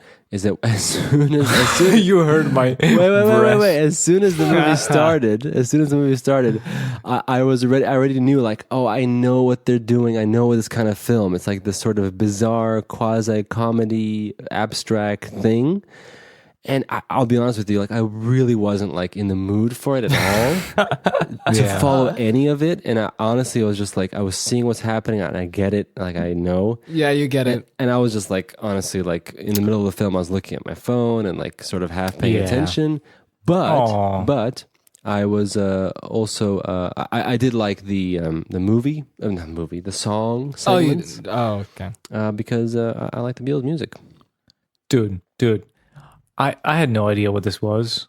Let me set up the premise for the people, right? In case you're listening to this podcast and you never want to hear. So let me set up the first scene, okay? So there is a ritual, some kind of sect, of religious sect. It's a white dude who's overdubbed with a terrible Indian accent. He is chanting a Catholic chant while there's a Hindu Vishnu god behind them, and he's about to sacrifice a woman painted in red. This is I don't know anything about the movie. This is the beginning of the film, yeah. Right? And then he's about to murder her ass when another lady comes in. Oh, you can't kill her because she doesn't have a sacrificial ring. Sorry, words. And they're like, oh, we can't do this. She has no ring. Cut to a Beatles music video, right? They're playing watching. the song. Oh yeah, you're right. Yeah. Ba, ba, ba, ba, ba, ba, ba, ba, ba. You realize that the music video is played on a projector because darts are coming in, and the congregation of the religious sect, are watching this music video. And they see the drummer of the band, Ringo Starr, has a diamond ring. And they're like, oh, that's the sacrificial ring. Yeah. We have to get it. So there and then you go. The movie starts. And I'm like, wait, what? Yeah, so it's like a whole sort of... It's like a set piece thing. It's like they go from one set piece to another. But it starts off really bizarre where nothing explained, and throughout the movie, the connection between things are happening. You're just plunged into this bizarre world of the Beatles being not the Beatles, but the Beatles being the character of the Beatles. Yes, the fictionalized. And I think that's my favorite Beatles, part about the movie, the character of the Beatles. It was like, I think the comedy of this movie is at the level of when we made movies when we were 12. Mm-hmm. You have a lot of like improvisation of the Beatles guys doing stuff in the background. It's like, I thought this would be funny if I just stand in one corner and twist. Like, it's like, I noticed that anyway, most of the dialogue is just, I think making up like little jokes and gags and little funny jokes, reactions and funny, like, how are we going to play this type like thing. there's the movie, which is written and produced, right? That's one side of it. And then there's the Beatles who have like the ultimate right in it. They just do whatever the hell they want. Like they can be like, you can look in the background, they're corpsing and they're laughing at a scene. And it's not cut out. It's like, it's there. Oh, really? They're the Beatles. They're just like, or they're just doing something that's totally unrelated. Like they do like especially John Lennon. Like, he was like a really weird character throughout the thing. Like, he did not follow the rules of this movie. He didn't at all. follow the rules of acting. But you know what I liked? I liked that they went for that whole bizarre approach. Remember, with like, they're like at a restaurant and they're eating the soup, and it's like, oh, it's a seasoned pos, and it's like, it's soup and the like this is bizarre glass stuff, There was a lot of Monty Python stuff, but I think this was before Monty Python's Flying Circles. Like, there's the intermission bit where it's part 1 intermission, and there's like one scene, part 3. But do you see though what I'm saying as well with like the whole Beatles thing? I don't know how much involvement they had in the script writing and the ideas and the acting and all these things, but do you see how like you can get the idea that they're not taking it so seriously at all? Not at all. I love it, and I think like the only person who's taking this serious is Ringo, apparently, who ironically like was the worst actor. It's amazing. I don't know why they chose Ringo for the guy who has the ring, but it's hilarious because every time you see Paul McCartney, he's laughing. He's not even putting the facial expression. John Lennon is acting weird, and George is like halfway between. And then there's Ringo Starr, who's trying to act. He's like trying to be in the film. He's trying to be in the film. He's trying to be the what is required of him. And it's like, But he has no skill. He has no talent. Get out of it's here. amazing, dude. Like I had trouble getting into this movie. I was like, for the first half an hour, I was like, I don't know how to handle this. This is just. I don't know how to deal with it. Did you follow the movie or no? And then I went with the flow. And then I loved it. Nice. That's good. Dude, really? It's like at one point, like there's this weird scientist guys who are trying to get the ring as well, and they're like, "Oh, the UK plug is more powerful." I'm like, "Who wrote this? What is this?" And then they meet the government guy, right? Mm-hmm. Scott Leon? And he's like, "Oh, I will get you protection." And it switches to a music video, and they're playing a song, and there's the British Army with tanks, and I'm like, "Yeah, I get it now." Yeah. Yeah. But the thing is, I got that at the beginning of the film. I knew they were going to go for this. Like as soon as the movie began, I was like, "Okay, I get it." Yeah. Well, I want to mention something. So have you guys seen the Spice Girls movie? No. Yes. No. A long time ago. Why did you? What? Yeah, when we were kids, we watched it on VHS. Or Where on did you TV. get? Well, who? Wait, you had a VHS? Or it was on TV, maybe. I borrowed it from my friend. There we go. Philip, what? Because there was Spice Girls versus Backstreet Boys, that kind of thing. Oh, in the you were 90s. Backstreet Boys guy. Yeah, because it was Because I Backstreet thought- Boys versus Spice Girls. Yeah. It's ridiculous. But That's like hilarious. I rewatched Spice Boys and Backstreet Girls. But yeah, I rewatched the Spice Girls movie, and I feel like this is the Spice Girls movie. If you watch it, it's exactly the same thing as this. But wouldn't you say though that like probably the Spice Girls movie is less of like supposed to be funny, or is it supposed to? Oh no, it is just exactly like this. man. Really? They break No the way. fourth But I wall. was They're thinking about this, like, ridiculous. this There's has nothing spawns- serious. like they're like the Beatles are idiots, right? They're fools, Yeah. You mean like in the movie? morons. Yeah.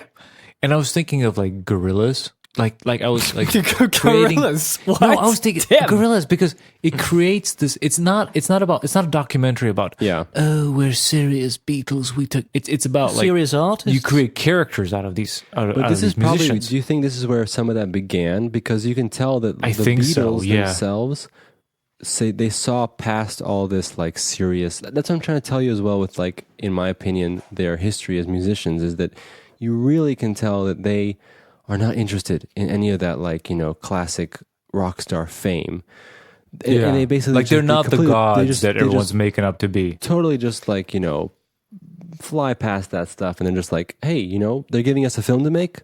Okay, we'll go crazy and just like do stupid stuff. Right, but it's also their fictionalized version, right? They make a fantasy version of Yes. where they live, And it's not even. I don't think it's even based on real them. It's like No. completely new characters. Like I don't think any of them. It's the fans' sort of like embellished image Yeah. of them. Yeah. And that is exactly how it is in the Spice Girls movie. And I have to say, there's an exact same thing with, the K-pop thing that's going around and the kids love. I think there's something endearing about making a fictionalized version of some kind of real band that you really love. And I love that. I love that kind of fantasy long time ago, I was trying to do aspect the of- K2P thing, just like create these. Like I love Deathclock. The Mitaka. Metalocalypse.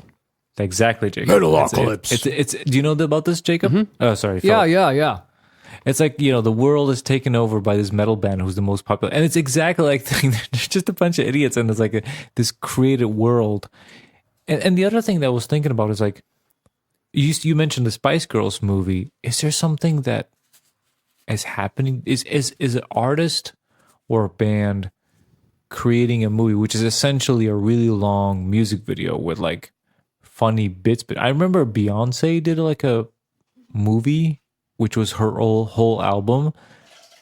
But I think that was like music video to music video. It never had stops for like a Oh. But more does it tell a theatrical. So story? maybe it did for like 5 minutes. But this But I is have a something that question, people should though, do. like, just personally, like subjectively, when you're watching the movie, this might be just a totally personal thing, but did you was it easy for you to like follow the movie and get into what they were doing? Because for me, it was a little bit Not strange me. because I totally understood what they're doing, and I agree with you guys. I totally like what they did, and I like the approach, and Yeah. it's great.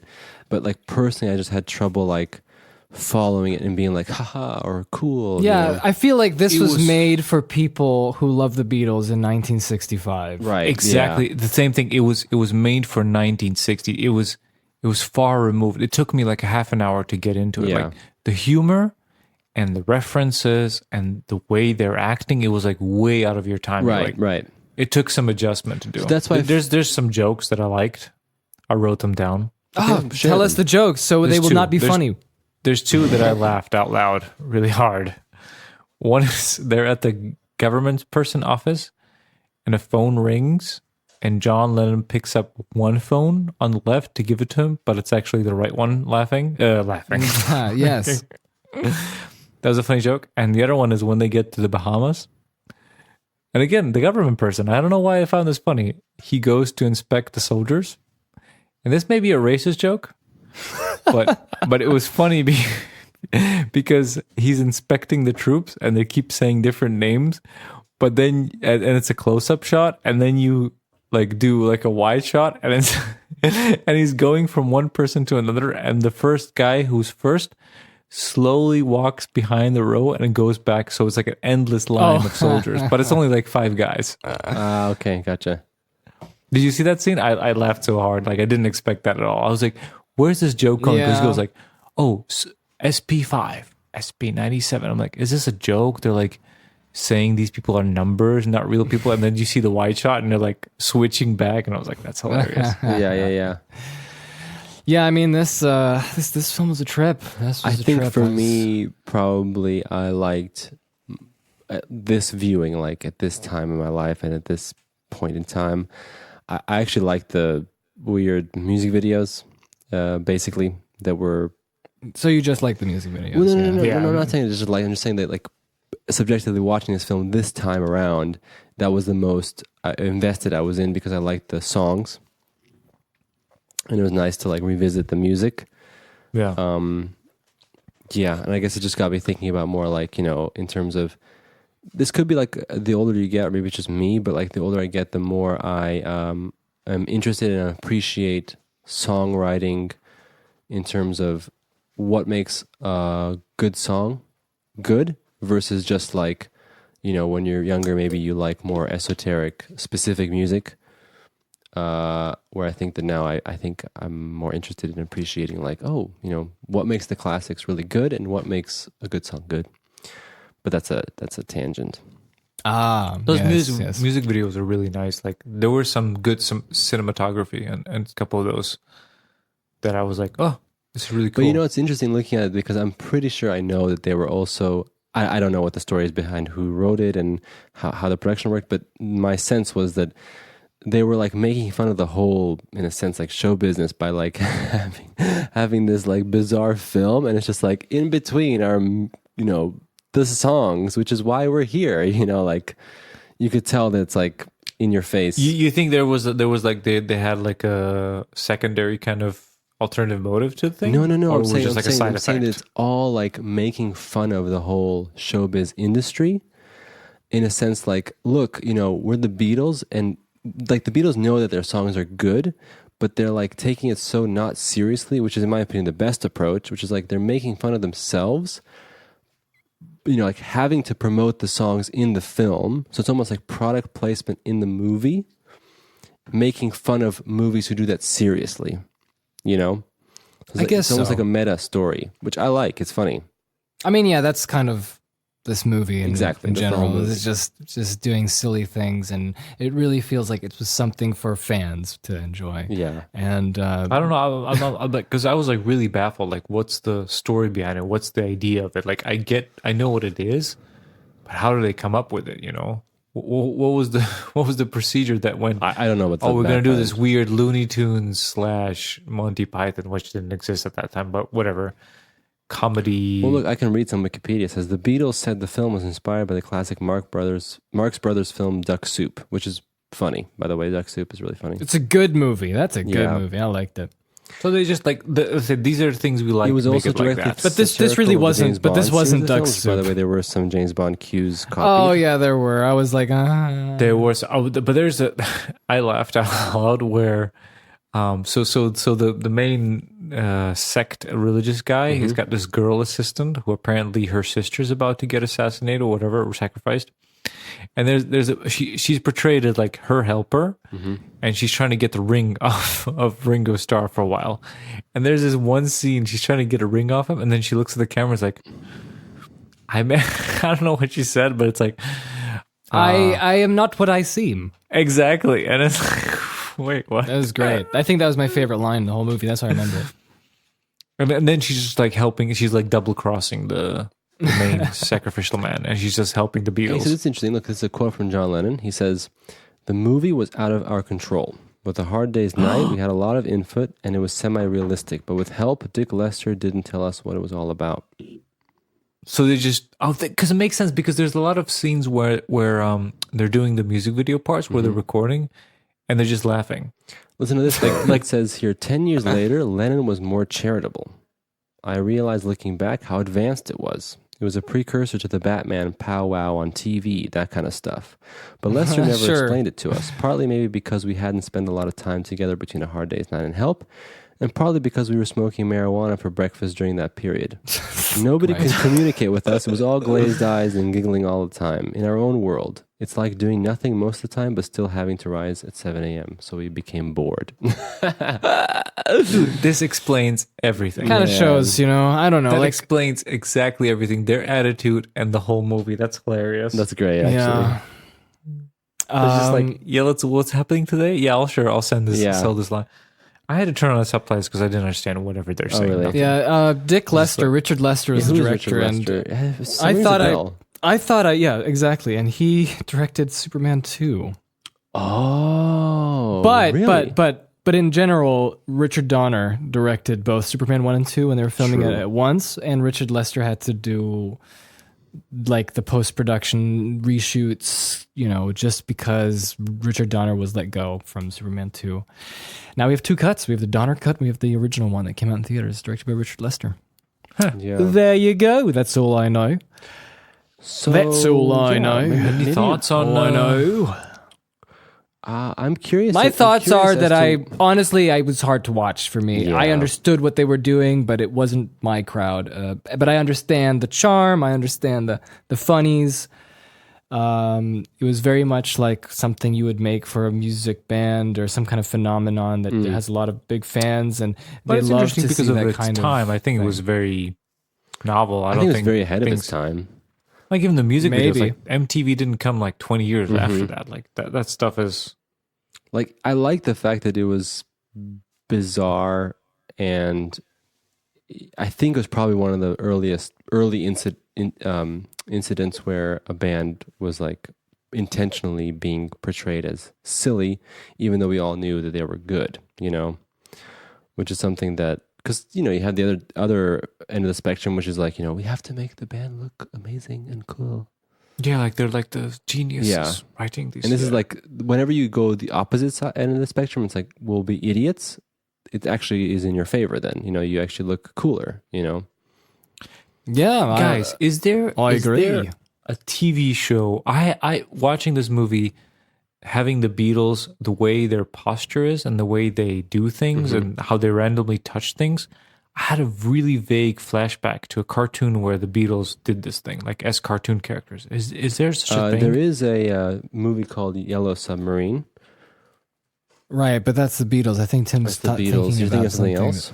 It's either someone like Beatles or some. It's just I have a really maybe the audience knows what I'm talking Yeah. about. Audience, are you listening? I had another connection that might be part of it. There's a Monty Python sketch where they have the Olympics of like the higher upper class. Do you remember that sketch? No. No, I Where didn't. it was like the not like yuppies, but the UK version of that, like the 70s, like really upper class, completely useless Olympics, and they're like competing, like getting to the target, and it's some of the movement of the Beatles reminded me of that. But I think this is a cartoon. I don't know. whoever's out there, maybe you know. I think. I mean, like Powerpuff Girls had an episode of the villains from Townsville making a band, but not a music band, but just the villain band, and they were called the Beatles. Really? The Beat-Alls. And it was Maybe. like going as a mockumentary. Here we see Mojo Jojo walking down the street. Yeah. That could be it. That could be it. Who knows? Yeah. So is there any way this movie relates to our first film? Besides being Yes. such a fan of the Beatles? I've learned something today. Oh, please You've tell us. learned something. Tell us. Tell the I've audience. learned that the what you've learned. people who made the first movie knew only of the legacy that the Beatles are, but didn't know the true spirit of the Beatles, which I think is accurately portrayed by the second movie. I think Oh, it's a pretty really? accurate observation. That's interesting. Yeah, I would say the Again, same. that comes back to the thing I was sharing with you guys of my experience of the Beatles, and I think that that's something that sometimes goes overlooked. In understanding how the Beatles saw themselves versus how the Beatles affected pop culture. True. Yeah. Not Yeah. bad. Yeah. Philip, you got any thoughts about About this movie? this movie or how it connects to the first movie? Or How it connects to there's that warmth. There's that warmth? that brotherly love. The brotherly love. What is? Are you me from last What are you episode? talking all you need is love. I don't know. Is that a song from the Beatles? It's true. It is a song. I just know the Powerpuff Girls. Love. Love, love, love, la, la, All you love, need is love. la, la, love, makes the world go round. Yeah, Diamonds. Anybody? Diamonds? No. So yeah. Lucy in the sky with diamonds. Is that what you're I mean, saying? yeah. There's some weird I was bits in just this very movie, lucky. but I don't even know how to. I was super lucky to have gotten through the film. Yeah. So that's what I'm happy about. There's some interesting bits, but I can't for the love of me remember them now. There's like some weird like gags and just like I think logic, but it's like hard to I don't want to say relate, but it's the reason why for me it makes it difficult to watch because I know what they're doing. I'm very aware of what they're doing, and I'm very aware of the time context. Right, it was 65. It was released. So when you know all these things, you also have to watch them sort of like acting in a certain way that's appropriate for 1965 and is of the time. yeah. So then for me, I was very impatient because it's almost like I totally get what they're doing. I get the humor, I get the ideas, and I get everything, but I can't really be invested because I'm so aware of these facts, Yeah. And so I'm just sitting there and I'm like, I can't even listen to the dialogue because I know that they are speaking the dialogue in a certain manner. And it's They just just don't want to be there. Well, you know what I'm saying. Do you understand what I'm Yeah, I saying? exactly know what I'm saying. Well, maybe the recommendation is it's 11 o'clock. Y'all just rolled a big fat joint and you're passing it around. Yeah, maybe that's and a you're good like, one. let's put something on the TV. Maybe this is the case. Maybe. Yeah. Maybe, but for me, it was just this is for fans, and they will love this, or they did love this. They loved this. It was great for them. I can imagine, girls talking to each other and going, "Did you see the new film with the? Yeah, I love what John Lennon did there and what they did there. This is so cute. This is so amazing. Like they have Philip, they have their own little That's an bag." interesting actually thought, didn't- but I wouldn't I agree. see what you mean. I wouldn't agree. I wouldn't agree, but I think that I don't necessarily think that it was received that way when it came out. This is total conjecture, but I think the reason so. why it was interesting or is interesting today is because they were being like subversive. Like the film was subversive to what the fans were expecting, because maybe the fans were expecting what you were saying, Tim, like this serious documentary where the genius is the Beatles, I feel like scenes. I feel like this is exactly what the fans wanted. Really? That's what I You think feel. Could be like that's wrong. your perception of the 60s is like, oh, quickie. Yeah, I feel like that is the case. Like, what is their biggest demographic? Dude, I have no idea. I'm neither. baffled by this movie. Yeah, maybe you're totally Is right. there the a Beatles in fan general reception in was the all audience? critical. The reception was all positive. What is it? It's critical. Is there a Beatles fan who knows more Yes, about this in the please. audience? Please. Dude, let us know. Let us know. Beatle fan Just listening, write it up. just comment. Let us know On our what are we Instagram, we missing? have On those the- things. Comment if you it have up. Instagram, go to our Instagram page, Twofold Podcast, and you can write your comment there And please as long shout as at you us want. and tell man, us 'cause like you guys don't understand a thing you're talking about. We'll be like, that's great. Exactly. We want to know. what's the ground? What's the what's the environment this was released to? That'd be great to know. The zeitgeist. What a film. What a film. What a film. So I think Anyway. today we covered a lot of ground. Today was good. musical adventurous ground, yes. I Today liked we've it. covered a lot of ground. We've definitely covered a lot of... I sound like Alec Guinness now. I'm getting pretty tired here, and We've the covered a lot alcohol of is ground. affecting me. That's true. I think it's time for You might bed. have to go to bed. How do they do that? How is that voice? Go to bed. Which voice? Go to Pole. bed. Poll. I don't know, Paul. We've got a film out. Poll. George. Hey, George. It's called. Yeah. George it's doesn't called do a Help. lot. George's pretty sidelined. I need some He jumps help. jumps on a car at one point, and Jumps there's on an a car? overdubbed dude doing the voice of the driver of the car. He's like, "Oh, I'm gonna smash him in the back." Oh, that did nothing. My favorite So was when obvious they're in the it's to do. Bahamas Man. and they get caged, and George is the only one who escapes, and he runs away, and they're like, typical Yeah. Got a lot of those little... little jokies. And for some reason, the ring is stuck on Ringo the entire time, but then he But yeah, falls how off come- Ringo, how and then come it falls off everyone. Yes, how did that They- work? they- no idea. You The know, ring just then decides Well, to like, I don't just know. be promiscuous for some reason. Yeah. Again, Beatles fan listening, please tell us. Okay, Yeah, what's then. this movie We'd about? love to know. Well, that's the end of the podcast. Are there so- any final thoughts on anything? I think we're done with the Beatles. I think. Yeah. I think we love you. We love you all. Just True. go and go into the listen comments. to all the and- Beatles albums because it's Hit us fantastic up. music, and I gained Yeah. a very big appreciation for the Beatles. And That's great. That's great. honestly, their songs, the majority of their songs, are just great songwriting. And the songs are much better than either of these movies. Yes, I'd say so. I think that's the lesson we That learned. is today. true. I'd say so. So you want to go to the iTunes? Shut and up, Paul McCartney. Give us a 5-star rating. yeah. give it 5 stars, please. No, give us a review rather. That's true. Who cares about the stars? We would love. Oh, Maybe a I review. thought the stars. I thought the stars were the thing. No, Oh, just well, a stars give are us good, a but- review. Just write. This sucks. I hate it. That's true. No, Stupid. 5 People stars. talk dumb here. That'd be awesome. A review would be fantastic Yeah. to help us. Get this. Oh, by the way, going if you're here. like a person who's like, oh my God, I can't use this stupid podcast app. I wish it was on a Spotify. The podcast. Your wish is granted. We are on Spotify. is it raining? We are on Spotify. We are on Spotify. That's true. Yeah, And all the other We're on Spotify, podcasts. iTunes, Yeah, there's like Stitcher. We'll be on Stitcher soon. Use whatever Still you on like. Stitcher. Yeah, and we'll see you next time, of course, Uh, with another movie, See and you another in 2 movie, weeks. and again and again and again until we're both dead. So we're back in 2 weeks, right, guys?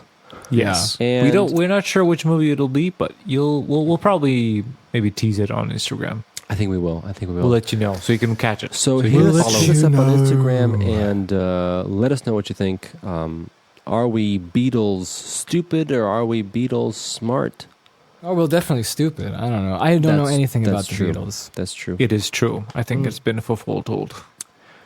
And thank you for listening. Seriously, we appreciate it. Almost Have a nice spilled my 2 water. weeks. What a great bookend that would have been. What? What a great bookend that would have been. I spilled my water at the end of the episode. Tim spilled his beer at the beginning of the Perfect. episode. Perfection. It's like poetry. It rhymes. So It's like boys, poetry. hope you have a Right. good night. Everyone listening, hope you have a good night or day, depending on where true. you are. It's been a hard day's night. And we'll see you. Yeah. Goodbye. Cheers. All right. See you later, everybody.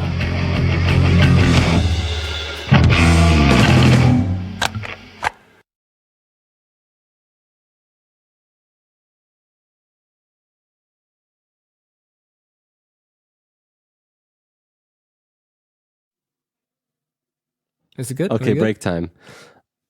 That was let's that was funny. Me and Jake had the exact same thought. We're like, oh God, he's gonna say the name of the song, and we agreed You it's gonna did? be afterwards. I forgot. We agreed that we're gonna say here's a song, and then chick, and it plays the song. It's a mystery, and we come back, and then you say that's a song I picked. Blah blah blah blah. I forgot. I'm sorry. It's okay. It was funny though. Give me a second. Okay, I love that me and Jake were exact same level. It's like, I knew it. because like you hear when Phil said, "This is a song I picked." That's when I was really like, Yeah. "Time to stop." Cut this off. Okay, give me a second. Okay, I need to go get a beer and bathroom. Yeah, and I'm gonna stuff. get the second let's beer. Take a Yeah, 10-minute yeah. break or something. Should I stop recording? Yeah, I'm gonna stop. Yes. Okay. Okay, give me 5-ish minutes.